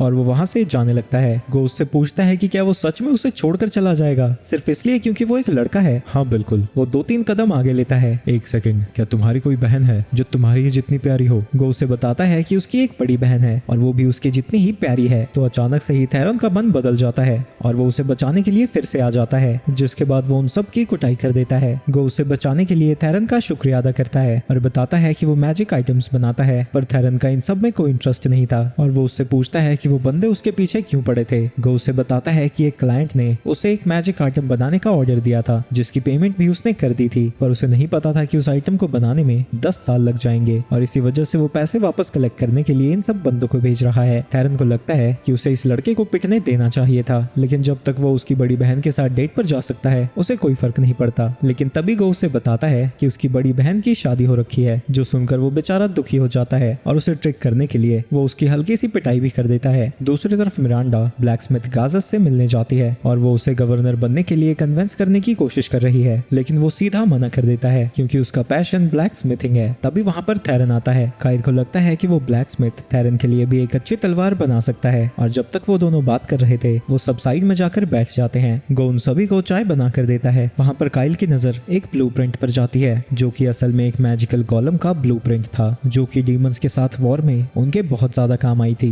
लेकिन उनके पास गोलम्स की क्वांटिटी बहुत ज्यादा कम थी। अगर ये गोलम्स और भी ज्यादा होते तो वॉर में उन्हें बहुत ज्यादा आसानी होती। गो उन्हें बताता है कि उसने एंशिएंट नॉलेज का यूज करके इस गोलम को डिजाइन किया है। जब सिल उस डिजाइन को देखती है वो पहचान जाती है कि चार्ल्स के किंगडम में जो एंशिएंट टाइटन्स थे ये उनके ऊपर बेस्ड है और उसे लगता है कि ये जरूर सक्सेसफुल होंगे। ये सुनकर काइल खुश हो जाता है क्योंकि अगर वो इसे मास प्रोड्यूस कर सके तो फ्यूचर वॉर में ये उनके बहुत ज्यादा काम आएगी। काइल उससे कहता है कि जल्दी से जल्दी वो उन्हें बनाना शुरू कर दे, पर गो उसे बताता है कि इसे बनाने में कम से कम 10 साल लगेंगे। हमारे पास उतना समय नहीं है, तुम्हें इसे 1 साल के अंदर बनाना होगा। इसके लिए तुम्हें जितने पैसों की जरूरत पड़ेगी मैं उतने दूंगा। गो उसे बताता है कि इस प्रोजेक्ट में काफी और भी लोग इंटरेस्टेड हैं और उन्होंने पहले ही उन्हें पैसे दे दिए हैं, तुम उनके पैसे वापस कर देना। तो वो कुछ भी नहीं कह पाएंगे। वहीं मिरांडा गैजस को कन्विंस नहीं कर पाई और उसके जाने के बाद काइल गैजस के पास आकर थेरन के लिए एक स्वॉर्ड बनाने की रिक्वेस्ट करता है, लेकिन गैजस मना कर देता है। पर जब गो इसके लिए रिक्वेस्ट करता है वो मान जाता है। थेरन उसे बताता है कि उसे बिल्कुल काइल के जैसी एक तलवार चाहिए, जिसके बाद काइल उसे वो तलवार दिखाता है जो देखकर गैजस बहुत ज्यादा इंप्रेस हो रखा था, लेकिन उसे देखकर वो भी समझ जाता है कि वो इस लेवल की तलवार नहीं बना पाएगा। लेकिन उसने सिल जैसी एक और तलवार देखी थी तो वो अगले दिन इसके बारे में पूछने आएंगे। अगली सुबह एल्जर्ड काइल से मिलने आता है क्योंकि वो अपने पुराने दोस्त के बेटे से बात करना चाहता था। वो उसे उसके दोस्तों के साथ इनवाइट करता है और कहता है कि वो उसे वाइवरन की सवारी करना भी सिखा देगा। काइल ये सुनकर हैरान हो जाता है क्योंकि ये तो उनके किंगडम का सीक्रेट है। काइल कहता है कि ये सीक्रेट तो है, लेकिन इस मेथड को उसकी ही माँ ने बनाया था, तो वो उसके बेटे को तो सिखा ही सकते हैं। उसके जाने के बाद सिल उसे बताती है कि एल्जर्ड का माना बहुत ज्यादा है, शायद एक दिन ये स्पेशल ग्रेड स्पेल्स को भी कास्ट कर पाएगा। इसके बाद काइल मिरांडा के साथ एल्जर्ड से मिलने जा रहा था, लेकिन तभी उसे कुछ अजीब सा महसूस होता है और जब वो दरवाजा खोलता है वहाँ एल्जर्ड के कटे हुए सर के साथ एक डीमन खड़ी थी। डीमंस कॉन्टिनेंट के दूसरे हिस्से को कंट्रोल करते हैं और पिछले 300 सालों से उन्होंने एक बार भी अटैक नहीं किया था, जिसकी वजह से ह्यूमंस के दिमाग से डीमंस के ख्याल तक भी खत्म हो गए थे। तभी वो डीमन काइल के ऊपर अटैक कर देती है, पर उसने अपने हाथ को सैक्रिफाइस करके उसके अटैक को ब्लॉक कर दिया था और जब उसका हाथ फंसा हुआ था वो लाइट मैजिक से उसके ऊपर अटैक करता है। उसकी ताकत को देखकर वो डीमन कंफ्यूज हो जाती है क्योंकि उसे नहीं लगा था कि कोई उसके जितना केपेबल बंदा यहाँ होगा। काइल हंसता है और कहता है कि वो सारा दिन उससे लड़ सकता है, लेकिन वो सब कुछ झूठ था क्योंकि ना ही उसने अपना आर्मर पहना था, ना ही उसके पास ज्यादा मैजिक बचा है, तो वो कुछ ही स्पेल्स को कास्ट कर सकता है और उसके साथ अभी सिल भी नहीं है। लेकिन ऑब्वियसली ये सब डीमन को नहीं पता था और वो वहाँ से भागने लगती है। आगे इन्वेस्टिगेशन करने पर उन्हें पता लगता है कि एम्पायर की एम्बेसी में मौजूद लगभग आधे लोगों की मौत हो गई है, लेकिन इसका कोई भी गवाह नहीं है। दूसरी तरफ टाउन में सिल गो की रिसर्च में मदद कर रही है। इसके बाद वो सभी लोग साथ में बैठे हुए थे जहाँ थेरन उस तलवार के बारे में गो से पूछता है, जो उसे बताता है कि गैजस शायद होली स्वॉर्ड के बारे में बात कर रहा था। इसे कारण में 2000 साल पहले एक डॉर्फ ने बनाया था जिसे बेस्ट ब्लैकस्मिथ भी कहा जाता है और कहा जाता है कि हीरो रैंडल्फ ने उसी तलवार से डीमन किंग को हराया था और उसे लगता है कि वो तलवार अभी गवर्नर के पास है। ये सुनते ही उसके दिमाग में खिचड़ी पकने लगती है। वो गवर्नर के मेंशन से तलवार को चुराना चाहता था, लेकिन खिड़की के बाहर देखते ही वो अटक सा जाता है। गो, क्या तुम्हें कोई हर्ट करना चाहेगा? गो उसे बताता है कि उन इन्वेस्टर्स के अलावा उसकी किसी से कोई दुश्मनी नहीं है। हम चारों तरफ से घिर चुके हैं और वो बात करने नहीं मर्डर करने आए हैं। मैं ज्यादातर को संभाल लूंगा, पर एक तो अंदर आ सकते हैं, तो ध्यान से रहना। वहीं गो और सिल बेसमेंट में जा जाकर छुप जाते हैं। वहीं जब एक बंदा दरवाजा खोलने वाला था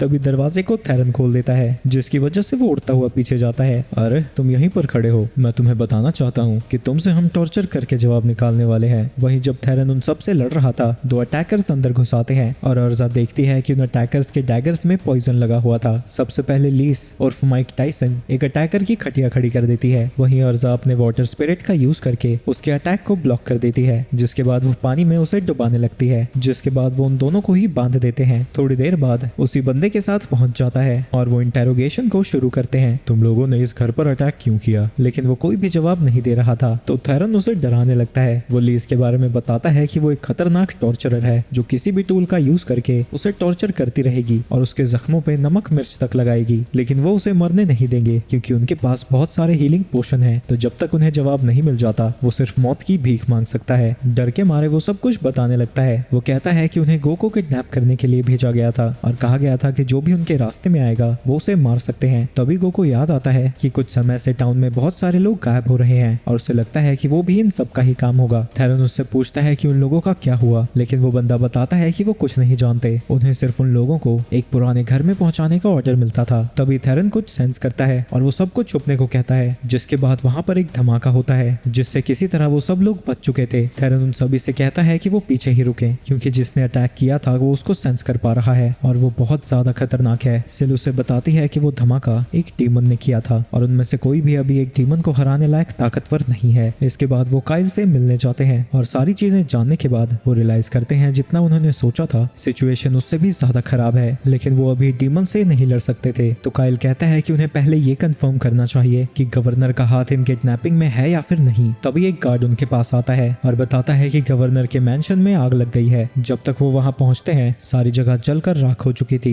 और मिरांडा को लगता है कि ये सारी चीजें किसी तरह रिलेटेड है। वहीं मलबे में थेरन होली स्वॉर्ड को ढूंढने की कोशिश कर रहा था लेकिन उसे नहीं मिलती। उन्हें वहां गवर्नर की बॉडी नहीं मिली थी, तो काइल को लगता है कि इसके पीछे डीमन नहीं बल्कि गवर्नर बैक का ही हाथ है। तभी वहां पर गो आता है और उन्हें बताता है कि दिन में गवर्नर ने गैजस को बुलाया था और उसे लगता है कि जब आग लगी थी शायद वो भी यहीं पर था। ये सुन के काइल को लगता है कि गवर्नर गैजस को मरवाना चाहता था क्योंकि मिरांडा उसे अगला गवर्नर बनाना चाहती थी। ये सुन के मिरांडा अपने घुटनों पर आ जाती है क्योंकि उसे लग रहा था कि ये सब कुछ उसकी वजह से हुआ है। वहीं काइल ये देखकर कंफ्यूज हो रखा था क्योंकि गैजस की मौत की वजह से वो इतनी ज्यादा परेशान क्यों हो रखी है। तभी उसे याद आता है कि उसकी पिछली जिंदगी में मिरांडा ने उसे बताया था कि वो एक बंदे से प्यार करती थी पर अपने मतलब की वजह से उसने उसकी जान ले ली और वो ये जानकर हैरान था कि वो गैजस से प्यार करती थी। कुछ समय बाद काइल मिरांडा के साथ बैठा हुआ था और उसे लगता है कि जिस इंसिडेंट के बारे में उसने बताया था वो यही है, तो अगर वो कुछ नहीं करता है तो गैजस सच में मारा जाएगा। तभी वो याद करता है कि जब वो मिरांडा को उसके रूम में लेकर जा रहा था वो कहती है कि काश उसे सीक्रेट अंडरग्राउंड पैसेज जल्दी मिल गया होता, तब वो शायद गैजस को बचा पाती। इतना याद आते ही वो अपने आर्मर वगैरह पहन लेता है और बाकियों से कहता है कि वो बैग के मैंशन पर वापस जा रहा है और वो सब भी उसके साथ चलते हैं। इसके बाद वो सभी मैंशन के पास पहुंच जाते हैं जहां काइल अर्जा से कहता है कि वो अपने मैजिक का यूज करके उस एरिया को साफ कर दे ताकि वो अंडरग्राउंड रास्ते को ढूंढ सके। ये सुन के अर्जा गुस्सा हो जाती है क्योंकि वो एरिया बहुत ज्यादा बड़ा है और उसका माना खत्म होने पर उसे वो पोशंस पीने पड़ेंगे जो कि बहुत घटिया टेस्ट करते हैं। लेकिन सभी लोग उसके सामने रिक्वेस्ट करने लगते हैं क्योंकि अगर उसने ऐसा नहीं किया तो वो गाजस को समय पर नहीं ढूंढ पाएंगे। तो ना चाहते हुए भी अर्जा मान जाती है। उसके जाने के बाद काइल थेरन से पूछता है कि जिस डीमन से वो मिला था वो सच में मेल था या फिर फीमेल। थेरन कहता है कि उसने उसके फिगर को देखा था और उसे पता है कि एक लड़की कैसे दिखती है और एक लड़का कैसा। ये सुन के काइल श्योर हो जाता है कि सिटी में 2 डीमंस हैं क्योंकि उसका सामना एक फीमेल डीमन से हुआ था। वही मलबे को हटाते हटाते रात हो जाती है और इतने पोशंस पीने की वजह से उसे उल्टी जैसा लग रहा था, लेकिन आखिरकार उसके नोम को अंडरग्राउंड रास्ता मिल जाता है। इसके बाद वो सभी अंदर चले जाते हैं और काइल सबको सावधान रहने को कहता है क्योंकि यहाँ पर डीमंस हो सकते हैं और जो हालत अर्जा की पोशंस पी कर हो गई है उन दोनों लड़कियों को उनके साथ नहीं आना चाहिए था। लेकिन ये सुन के वो दोनों उसके ऊपर गुस्सा होने लगती हैं और कहती हैं कि वो यहाँ से वापस नहीं जाने वाली। तो काइल सोचता है कि सारी चीजें ठीक ही होनी चाहिए और अगर उसका सामना उस डीमन से भी होता है तब भी वो उससे जीत सकते हैं क्योंकि उनके साथ थेरन है। आगे जाने के बाद वो एक बड़े से रूम में आते हैं जहाँ टेबल पर एक लाश पड़ी हुई थी। काइल समझ जाता है कि यहाँ पर क्या हो रहा है क्योंकि ऐसी चीज उसने पहले भी देखी थी, लेकिन बाकी सबको इसके बारे में कुछ नहीं पता था। तो सिल बाहर आके सबको बताती है कि एक फॉरबिडन रिचुअल है जिसमें लाइफ एनर्जी को मैजिक में कन्वर्ट किया जाता है और उस लाश को देखने के बाद उन्हें पता चलता है कि वो बाग का हेड बटलर है और जो बाकी की लाशें पड़ी हैं वो जरूर वो लोग होंगे जिनको किडनैप किया गया था। इससे एक चीज साबित हो जाती है कि बैग किस चीज में मिला हुआ है। आगे सिल बताती है कि वहाँ का मैजिक मैजिक सर्कल अंदर मौजूद किसी भी इंसान की एनर्जी को अब्सॉर्ब करता रहता है और जिस कैटलिस्ट में वो सब इकट्ठा हो रहा है वो काफी कमजोर है तो वो जल्द ही फट जाएगा और जितनी मैजिक उसमें इकट्ठा हुई है वो शायद आधी सिटी को राख में बदल दे। तो अभी वो लोग किसी को आता हुआ सुनते हैं और साइड में छुप जाते हैं। कुछ देर बाद वहां पर वो दोनों डीमंस आ जाते हैं और गैनियस देखता है कि उस बटलर से सारा माना बाहर आ चुका है। वहीं यूरिगा उसके ऊपर गुस्सा थी क्योंकि गैनियस एक ह्यूमन की मदद ले रहा है और उसी के कहने पर उन्होंने एम्बेसी के ऊपर हमला किया था और उस रैंडम हाउस में भी ब्लास्ट उसने इसलिए किया था क्योंकि उस ह्यूमन ने एक डाइवर्जन क्रिएट करने को कहा था। हमने अभी भी कैजुअलिटीज को कम ही रखा है। जिस आइटम को किंग चाहते हैं वो जल्दी हमारे हाथों में होगा। इसके बाद वो दोनों वहां से चले जाते हैं। वहीं सिल को ये बात बहुत अजीब लगती है कि डीमंस को कहा गया है कि वो ह्यूमंस की मौतों को कम रखें। वो और ज्यादा केव के अंदर जाते हैं जहां उन्हें अच्छे अच्छे फर्नीचर से भरा हुआ रूम मिलता है और वहीं एक चेयर के पास गैजेस को बांध कर रखा है। तभी उन्हें गवर्नर बैक की आवाज आती है जो उनसे पूछता है कि वो लोग कौन है और यहाँ पर क्या कर रहे हैं। बैक देखता है कि काइल और बाकी सब जर्गस के एम्बेसरी हैं और कहता है कि वो किंगडम और एम्पायर से कैरन की रक्षा करेगा। उन्हें समझ नहीं आता कि रक्षा करने से उसका क्या मतलब है क्योंकि वो तो कैरन के लोगों को किडनैप भी कर रहा है और उनकी लाइफ एनर्जी ड्रेन कर रहा है। लेकिन बैक उन्हें कुछ भी बताने से मना कर देता है। तभी गैजेस को होश आ जाता है और कहता है कि कैरन के नीचे की ओर वेन्स खत्म होने वाली हैं और एक बार वो पूरी तरह से खत्म हो गया तो कैरन भी नहीं बचेगा। सारी जॉब्स और क्राफ्ट्समैन सब यहाँ से चले जाएंगे और सिटी पर कोई ना कोई कब्जा करने आ जाएगा। सिल बैक को देखती है तो उसे पता लग जाता है कि उसे जानलेवा बीमारी है और वो शायद अगले महीने तक भी जिंदा ना रह पाए। काइल को लगता है कि डीमंस ने उसकी इसी कमजोरी का यूज करके उसे उनके साथ सौदा करने के लिए ट्रिक किया होगा। लेकिन तभी वहाँ पर गैनियस आ जाता है और कहता है कि उसने किसी को भी ट्रिक नहीं किया है। कैरन सिटी तब बनी थी जब मैजिक से और वेन्स को एक जगह पर इकट्ठा किया गया था तो सेम मैजिक का यूज करके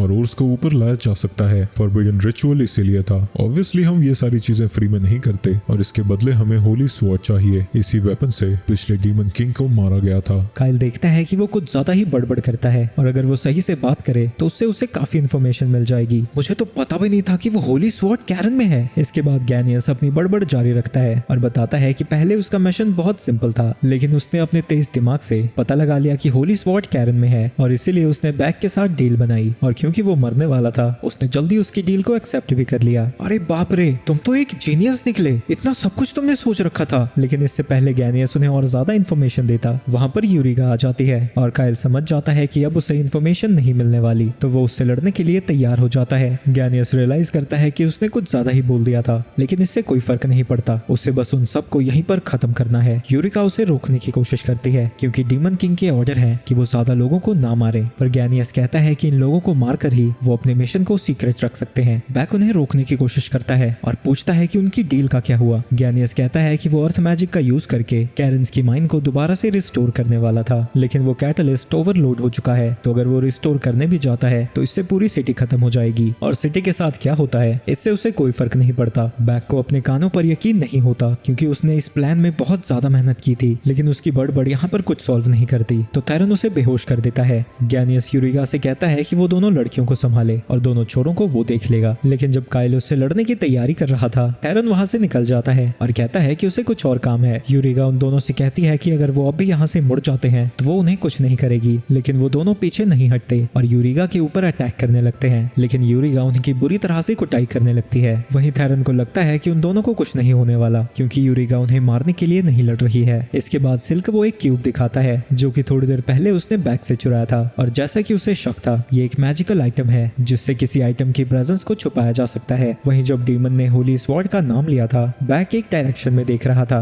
जिसके बाद थैरन उस क्यूब को तोड़ देता है और उसी डायरेक्शन में उसे कुछ छुपा हुआ दिखता है और वो उसकी तरफ जाने लगता है। वहीं दूसरी तरफ काइल अभी तक गैनियस से लड़ रहा है लेकिन उसे काफी मुश्किल हो रही थी क्योंकि एक तो उसकी मैजिक पावर बहुत ज्यादा है, ऊपर से वो बिना मंत्रों को पढ़े स्पेल को कास्ट कर सकता है। दूसरी तरफ थैरन को एक बॉक्स दिखता है जिसे वो अपनी तलवार से काट देता है और इससे उसकी तलवार ही टूट जाती है लेकिन इसके बावजूद भी वहाँ पर उसे होली स्वॉर्ड दिखती है। वो स्वॉर्ड को पकड़ के चिल्लाता है, होली स्वॉर्ड मेरी है, अब कुड़ियां मेरे प्यार में पागल हो जाएंगी। होली स्वॉर्ड का नाम सुनते ही उन दोनों डीमंस का ध्यान भटक जाता है और इस मौके का फायदा उठाकर काइल गैनियस के ऊपर अटैक करने जाता है। दूसरी तरफ अर्जा भी यूरिगा के ऊपर फायर से अटैक करती है और जब वो उसे ब्लॉक कर रही थी लिस उसे पंच करने जाती है जिसे यूरिगा डॉज कर लेती है लेकिन वो अटैक हल्का सा उसे टच हो गया था और उसके सर से खून बहने लगता है। इसकी वजह से यूरिगा को गुस्सा आ जाता है और वो कहती है कि इसकी वजह से वो बहुत पछताने वाले हैं लेकिन तभी उसे गैनियस की चीखें सुनाई देती है और वो देखती है कि काइल ने उसकी सींग को काट दिया था। काइल जानता है कि डीमंस के बीच हॉर्न्स की इंपॉर्टेंस बहुत ज्यादा होती है और अगर उसका हॉर्न कट गया है तो सारे डीमंस उसकी बहुत बेइज्जती करने वाले हैं। और अब थेरन भी होली स्वॉर्ड को लेकर वहां पर पहुंच जाता है। काइल कहता है कि 3 दिन बाद वो यहाँ पर एक डुएल रखेंगे और अगर वो जीतते हैं तो वो होली स्वॉर्ड और उसके हॉर्न को वापस कर देगा, लेकिन अगर काइल जीतता है तो उन्हें उनके प्लान के बारे में सब कुछ बताना होगा। गैनियस जानता है कि वो दोनों घायल हो चुके हैं और उसे अपना हॉर्न भी वापस चाहिए था, तो वो काइल की शर्तों को मान लेता है, जिसके बाद वो मैजिक से दीवार पे अटैक करके वहां पर छेद बना देता है, जिसके जरिए वो दोनों डीमंस वहां से चले जाते हैं। इसके बाद वो दोनों को लेकर बाहर आते हैं और जब मिरांडा गैजेस को देखती है वो खुशी के मारे उसे गले लगा लेती है। इसके बाद गैजेस उन्हें बताता है कि उसे किडनैपिंग्स के बारे में 1 महीने पहले पता लगा था। उसने बैग को ये सब बंद करने को कहा, लेकिन उसने सीधा मना कर दिया। बैग गवर्नर था तो वो उसकी कुटाई नहीं कर सकता था। ऊपर से उसने गो और मिरांडा को भी नुकसान पहुंचाने की उसे धमकी दी थी, इसलिए वो उसके खिलाफ कुछ भी नहीं कर पाया। इसके बाद गैजेस उससे उस होली स्वॉर्ड को वापस मांगता है क्योंकि वो कैरन का नेशनल ट्रेजर है, पर काइल सीधा मना कर देता है। सबने तुम्हारी जान बचाई है, काइल ने गो और मिरांडा की जान बचाई है, तो हमने तुम्हें भी बचा लिया, और जिन 2 लोगों की तुम सबसे ज्यादा फिक्र करते हो उन्हें भी, तो उस तलवार को तुम पेमेंट समझो, और अगर इतना भी तुम्हारे लिए काफी नहीं है तो ये पकड़ो, ये प्योर मिथरल है। मैं जानता हूँ कि ये बहुत रेयर होते हैं और काफी समय से तुम इनके साथ काम नहीं कर पाए हो, मैं तुम्हें ये बहुत सारे दे सकता हूँ, और क्या पता फ्यूचर में तुम होली स्वॉर्ड से भी बेहतर तलवार बना दो। मिरांडा कहती है कि उसने होली स्वॉर्ड को कभी देखा ही नहीं था, तो क्या फर्क पड़ता है वो कैसा दिखता है। इसके बाद काइल गैजेस को एक प्लान देता है और उसे देखने के बाद गैजेस कहता है कि 3 दिन में वो इसे बना सकता है, लेकिन काइल कहता है कि उसे 2 दिन में इसे कंप्लीट करना होगा क्योंकि तीसरे दिन उसे डीमंस के साथ डुएल करना है। इसके बाद वो लिस और अर्जा को देखने जाता है, जो कहती हैं कि अगर यूरिगा ने शुरू में फाइट को सीरियसली लिया होता तो वो दोनों मर चुके होते, लेकिन अब भी वो रीमैच से पीछे नहीं हटने वाले। मैं तो इन्हें बोलने आया था कि ये फाइट में हिस्सा ना ले, थेरन अकेला उसे संभाल सकता था, लेकिन इन्हें मना भी नहीं कर पाऊंगा। लेकिन इसका मतलब ये था कि थेरन के लिए करने को कुछ था ही नहीं। ऐसा बिल्कुल नहीं है। अगर तुम्हें लगता है कि वो दोनों हारने वाली है तो तुम अपनी तलवार से यूरिगा को काट देना। ये डुएल के रूल्स के तो खिलाफ है, लेकिन हमारा सामना भी डीमन से है, वहां पर हम फेयर प्ले पॉइंट्स का क्या आचार डालेंगे। इसके बाद वो सिल के साथ उसी बेसमेंट में जाता है और सिल से कहता है कि वो क्रिस्टल की सारी एनर्जी को इस ड्रैगन हार्ट में डाल दे। सिल कहती है कि वो ऐसा तो कर सकती है, पर इसमें 3 दिन लग जाएंगे। जिसके बाद वो सर्कल से बाहर आ जाता है और सिल ट्रांसफर को शुरू कर देती है। 3 दिन बाद वो सभी डुएल की लोकेशन पर पहुंच जाते हैं, लेकिन वहां पहुंचने पर वो लोग रियलाइज करते हैं कि उन्होंने टाइम के बारे में तो कुछ कहा ही नहीं था। तो जब तक वो इंतजार कर रहे थे वो चादर बिछा के पिकनिक मनाने लगते हैं। थोड़ी देर बाद वो दोनों डीमंस वहां पर पहुंच जाते हैं और काइल गैनियस से कहता है कि उन्हें यहाँ से कहीं और जाकर लड़ना चाहिए क्योंकि इस छोटी सी जगह पर 2 डुएल्स नहीं हो सकते, जिसके लिए गैनियस मान जाता है क्योंकि उसे नहीं लगता कि एक ह्यूमन उसे फेयर फाइट में हरा सकता है। लेकिन थेरन देखता है कि सिल उसके साथ नहीं जा रही थी, तो वो उसे बताती है कि अगर यहाँ पर कुछ भी गड़बड़ होती है तो वो काइल को बताएगी। जब तक उसकी तलवार से उस तक माना सप्लाई हो रही है वो कहीं भी अपनी फॉर्म को मेंटेन कर सकती है। वहीं यूरिगा को लगता है कि थेरन उसके साथ लड़ने वाला है क्योंकि वो उन दोनों से ज्यादा ताकतवर है, पर वो कहता है कि वो यहाँ पर बस देखने आया है और अगर वो उन दोनों को हरा देती है तो वो होली स्वॉर्ड उसके हवाले कर देगा। इस बार यूरिगा फाइट की शुरुआत ही अपनी पूरी ताकत से करती है और लिस के ऊपर अटैक करने लगती है, जिसे बड़ी मुश्किल से वो ब्लॉक कर रही थी। सिल को उनकी फिक्र होने लगती है क्योंकि उनका पूरा प्लान इसी बात पर टिका था कि यूरिगा इस फाइट को सीरियसली नहीं लेगी, लेकिन थेरन को अभी भी लगता है कि वो उसे हरा सकते हैं और लिस की मदद करने जाती है, लेकिन वो आसानी से उसके फायर अटैक को डॉज कर लेती है और उल्टा लिस के ऊपर ही वो अटैक जाने लगता है और खुद को बचाने के लिए उसे एक पिलर के पीछे छुपना पड़ता है। जिसके बाद यूरिगा अर्जा के ऊपर अटैक करने जाती है। खुद को बचाने के लिए वो एक अर्थ नोम को समन करती है, लेकिन वो भी यूरिगा के अटैक्स को ब्लॉक नहीं कर पाता। सिल कहती है कि उनमें ताकत का फर्क बहुत ज्यादा है, फिर भी वो उनकी मदद करने क्यों नहीं जा रहा। वो भले ही उन दोनों से ताकतवर हो, पर इसका मतलब ये नहीं कि वो उससे हार जाएंगे। इसके बाद यूरिगा फिर से उनके ऊपर अटैक करने जाती है और अर्जा अपने नोम को उसके अटैक को ब्लॉक करने के लिए अपने सामने कर लेती है। यूरिगा को लगता है कि एक गोलम उसके अटैक को ब्लॉक नहीं कर पाएगा, लेकिन ऐन वक्त पर लिज नोम के आर पार अटैक कर देती है, जो कि सीधा जाकर यूरिगा को लगता है। दूसरी तरफ काइल और गैनियस अपनी नई बैटल की लोकेशन पर पहुंच चुके हैं। दूसरी तरफ यूरिगा लिज के ऊपर अटैक करने जाती है और उसकी आंखों को बाहर निकालने वाली थी, लेकिन ऐन वक्त पर उसके अटैक को डॉज करके लिज उसे घुसंड मार देती है, जिसकी वजह से वो हैरान हो जाती है और आगे अर्जा फायर अटैक से उसके ऊपर हमला कर देती है। उन दोनों को लगता है कि एक डीमन भी इस अटैक से नहीं बच सकता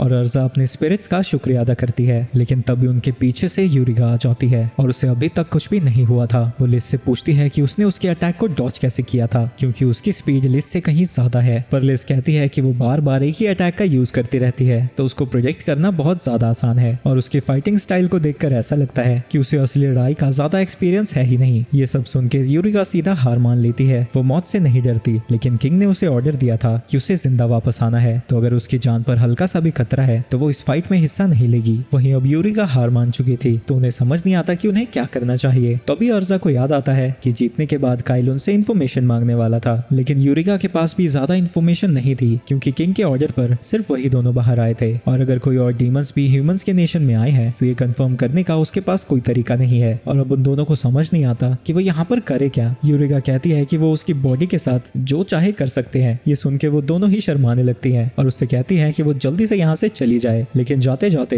यूरिका प्रॉपर तरीके से अपना इंट्रोडक्शन देती है और कहती है कि फ्यूचर में वो फिर से उनसे बैटल करना चाहेगी। ये चीज सिल को बहुत अजीब लगती है क्योंकि उसके टाइम में कोई डीमन ह्यूमन से बात भी नहीं करना चाहता था, सरेंडर करना तो दूर की बात है। लेकिन तभी वो देखती है कि थेरन वहाँ पर नहीं था और वो पीछे से जाकर यूरिका के ऊपर अटैक कर देता है। दूसरी तरफ उन दोनों की फाइट भी शुरू हो जाती है। काइल अपनी बॉडी को एनहांस करके गैनियस के ऊपर अटैक करने जाता है, लेकिन वो उसके अटैक को डॉज नहीं करता और अपने हाथ में उसकी तलवार को फंसा लेता है और इस मौके का फायदा उठाकर मैजिक से काइल के ऊपर अटैक कर देता है। काइल ने मैजिक से अपने ऑर्गन्स को तो बचा लिया था, लेकिन फिर भी उसकी 4 रिब्स टूट गई हैं। इसके बाद गैनियस उसके ऊपर काफी सारे मैजिक ब्लास्ट से अटैक कर देता है और काइल उन सभी को डॉज नहीं कर पाता। काइल दोबारा से खड़ा होता है और इससे पहले कि गैनियस फिर से उसके ऊपर अटैक करता वो उसके पास पहुंच जाता है, लेकिन तभी वो अपनी मैजिक शील्ड को एक्टिवेट करता है जिसकी वजह से काइल पीछे उड़ता हुआ जाता है। काइल को लगता है कि अब वो हारने वाला है तो वो सबसे पहले ईमानदारी को चूल्हे में डालता है और गैनियस से कहता है कि अगर वो उसके पास भी आया तो वो उसके हॉर्न को डिस्ट्रॉय कर देगा। जिसके बाद वो उसके हॉर्न को हवा में उछाल देता है और इस मौके का फायदा उठाकर अपनी तलवार को उसकी छाती में घुसा देता है। लेकिन वो यहीं पर नहीं रुकता, वो उसको धक्का देता ही रहता है और वो दीवार को तोड़ते हुए लावा के पास पहुंच जाते हैं जहां लगभग गैनियस लावा के अंदर गिर ही जाता है। लेकिन वो फिर से अपने मैजिक ब्लास्ट से अटैक करके काइल को खुद से दूर कर देता है और कहता है कि एक ह्यूमन कभी डीमन से नहीं जीत सकता। वहीं काइल को पहले से ही पता था कि डीमंस कितने ज्यादा ताकतवर होते हैं तो वो यहाँ पर पूरी तैयारी के साथ आया था। वो गैनियस के ऊपर एक ग्लास की बोतल फेंकता है जिससे उसके शरीर पर एक सफेद चिपचिपा सा पदार्थ लग जाता है। गैनियस को लगता है कि ऐसी फालतू की ट्रिक्स उसके ऊपर काम नहीं करेंगी, लेकिन तभी वो देखता है कि उस सफेद चिपचिपे पदार्थ की वजह से वो हिल भी नहीं पा रहा था। जो बोतल काइल ने फेंकी थी वो गो का स्पेशल ग्लू है जो कि उसने हाल ही में इजाद किया था। इसके बाद काइल मिथरल चेन का यूज करता है जो कि उसने गैजेस से बनवाई थी। गैनियस को बांधने के बाद वो उससे सवाल पूछने लगता है, क्या डीमन किंग सच में ह्यूमंस के साथ कॉन्फ्लिक्ट नहीं चाहता? गैनियस कहता है कि ये सच है। पिछले डीमन किंग की बेटी अभी उनकी रूलर है और वो ह्यूमंस के साथ नहीं लड़ना चाहती। वो यहाँ पर भी इसलिए आए हैं क्योंकि कुछ पावरफुल डीमंस वॉर चाहते हैं, लेकिन इसके बाद भी डीमन लॉर्ड ने उन्हें ऑर्डर दिया था कि वो कम से कम लोगों की जान ले। काइल को लगता है कि जो डीमंस वॉर चाहते हैं वो शायद रूजा को मारकर गद्दी को हथिया सकते हैं, लेकिन गैनियस कहता है कि रूजा की ताकत बहुत ज्यादा है, उसे कोई भी नहीं हरा सकता। जिसके बाद काइल उससे पूछता है कि क्या वो किसी ऐसे डीमन को जानता है जिसके काले पंख हैं और उसकी कोई सींग नहीं है और उसके पास डीमन किंग बनने की ताकत है। पर गैनियस कहता है कि ये नामुमकिन है। डीमंस की सींग उनका गर्व होता है और अगर किसी के पास सींग नहीं है तो चाहे वो जितना मर्जी ताकतवर हो वो किंग नहीं बन सकता और उसने कभी भी ऐसे डीमन के बारे में नहीं सुना था। और अब क्योंकि गैनियस के पास कोई इन्फॉर्मेशन देने के लिए नहीं थी,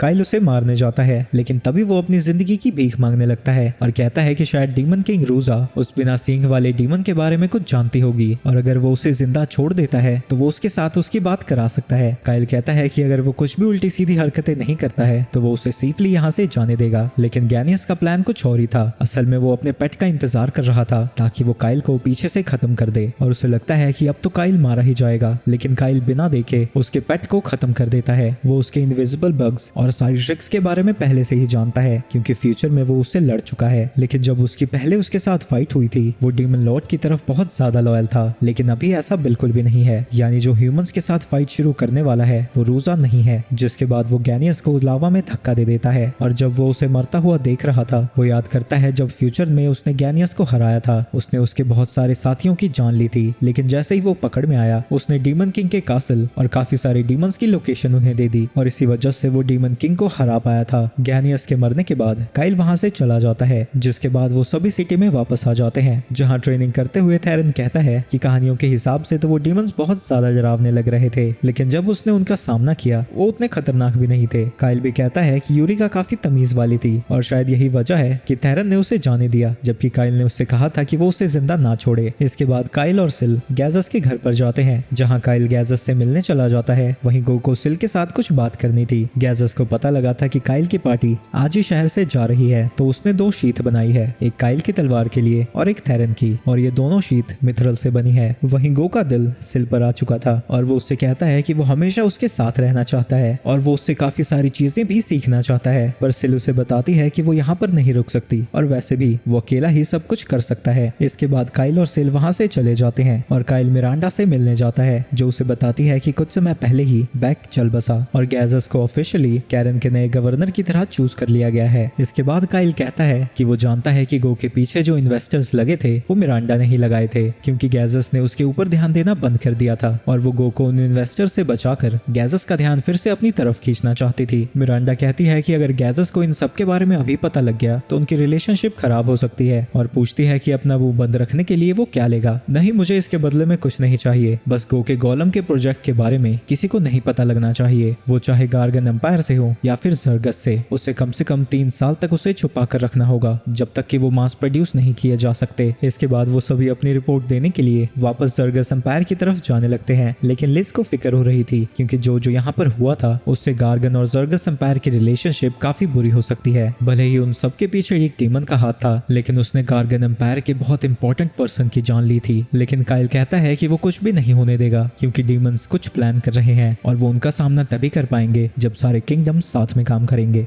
दूसरी तरफ जर्गस में प्रिंसेस को एक रिपोर्ट मिलती है जिसमें उसे पता लगता है कि गार्गन एम्पायर पीस कॉन्फ्रेंस के लिए तीनों प्रिंसेस को बुला रही है। दूसरी तरफ काइल की माँ कपड़े सुखा रही थी और उसे अब काइल की फिक्र होने लगी है। तभी उसके पास लेला आती है जो उसे बताती है कि वो एक मिशन पर जा रही है और अगर वो काइल से मिलती है तो वो उसके बदले उसकी पिटाई कर देगी। लेकिन जाने से पहले वो कहती है कि उसे इतनी फिक्र नहीं करनी चाहिए क्योंकि वो फिर से माँ बनने वाली है। एक सेकंड, काइल का बाप किधर है और ये प्रेग्नेंट कब हुई? क्या हो रहा है इधर? दूसरी तरफ जब वो लोग कैपिटल की तरफ जा रहे थे उन्हें सामने ही एक कैरेज दिखता है जो कि उनका ही इंतजार कर रहा था, जो कि पीस कॉन्फ्रेंस के लिए उनकी मदद मांगने आए थे। और सारी चीजें समझने के बाद वो सब लोग वहां से निकल जाते हैं। कुछ दिन के सफर के बाद वो सभी लोग गार्गन एम्पायर में पहुंच जाते हैं जहां पर काइल शायद किसी इंपॉर्टेंट बंदे से मिलने वाला है। दूसरी तरफ रॉयल फैमिली एम्बेसी में हुए कत्लेआम को ही डिस्कस कर रही थी और भले ही जर्गस ने उन्हें बताया हो कि ये सब कुछ एक डीमन ने किया था लेकिन उन्हें इस पर यकीन नहीं होता क्योंकि 300 सालों से एक भी डीमन को नहीं देखा गया है। ऊपर से जिसने डीमन को हराया था वो भी यहीं पर आ रहा है, लेकिन दुनिया का सेकंड स्ट्रॉन्गेस्ट कोर्ट विज़र्ड उस डीमन के हाथों मारा गया था। तो यानी जिसने भी उस डीमन को हराया है वो कॉन्टिनेंट का सबसे ताकतवर ह्यूमन है। लेकिन माइजर उन सबसे कहता है कि वो ज्यादा ही सोच रहे हैं, हो सकता है कि जर्गस सच कह रहा हो और एक हीरो की भी आने की बात हो रही है। तो क्या पता उस हीरो ने ही उस डीमन को हराया हो। रात को वो सभी लोग गार्गन के पार्टी में पहुंच जाते हैं और जब पार्टी शार्टी चल रही थी थेरन को फाइनली एक कुड़ी मिलती है। थक हार के काइल थोड़ी देर के लिए बाहर आता है जहां उसे एक सुंदर लड़की दिखती है जो कि काइल से बात करने में कुछ ज्यादा ही इंटरेस्टेड थी। लेकिन इससे पहले कि पलंग टूटना शुरू होता वहां पर माइजर आ जाता है और उसे देखकर वो लड़की वहां से चली जाती है। माइजर काइल से पूछता है कि क्या वो उसके लिए काम करेगा। काइल उसे वैसे ही मना करने वाला था जैसे उसने मलीना को किया था, लेकिन इससे पहले कि वो कुछ कहता माइजर कहता है कि अगर वो उसके लिए काम नहीं करेगा तो उसे यहीं पर काइल को मारना होगा और यहीं पर ये सीजन खत्म हो जाता है। तो गाइस एक इंपॉर्टेंट सूचना है, मैं फाइनली मेंबरशिप लॉन्च करने जा रहा हूँ। तो जो भी मेरी वीडियोस को एंजॉय करते हैं और मुझे सपोर्ट करना चाहते हैं वो मेंबरशिप चेकआउट कर सकते हैं जिसमें आपको स्पेशल इमोजीज, प्रायोरिटी रिप्लाई और वीडियोस के अर्ली एक्सेस भी मिल जाएंगे। और 100 मेंबर्स के कंप्लीट होते ही मैं कई पुरानी एनिमेज को भी कंप्लीट करना शुरू कर दूंगा जिन्हें की व्यूज की वजह से मुझे छोड़ना पड़ा था। और अगर 500 मेंबर्स हो जाते हैं तो मैं ब्लीच भी कंप्लीट कर सकता हूँ क्योंकि भाई उसमें बहुत कम लोगों का इंटरेस्ट है और अगर ऐसे व्यूज में मैं उसे कंप्लीट करने गया तो मेरी मेहनत तो छोड़ो, मैं एडिटर को भी पैसे नहीं दे पाऊंगा।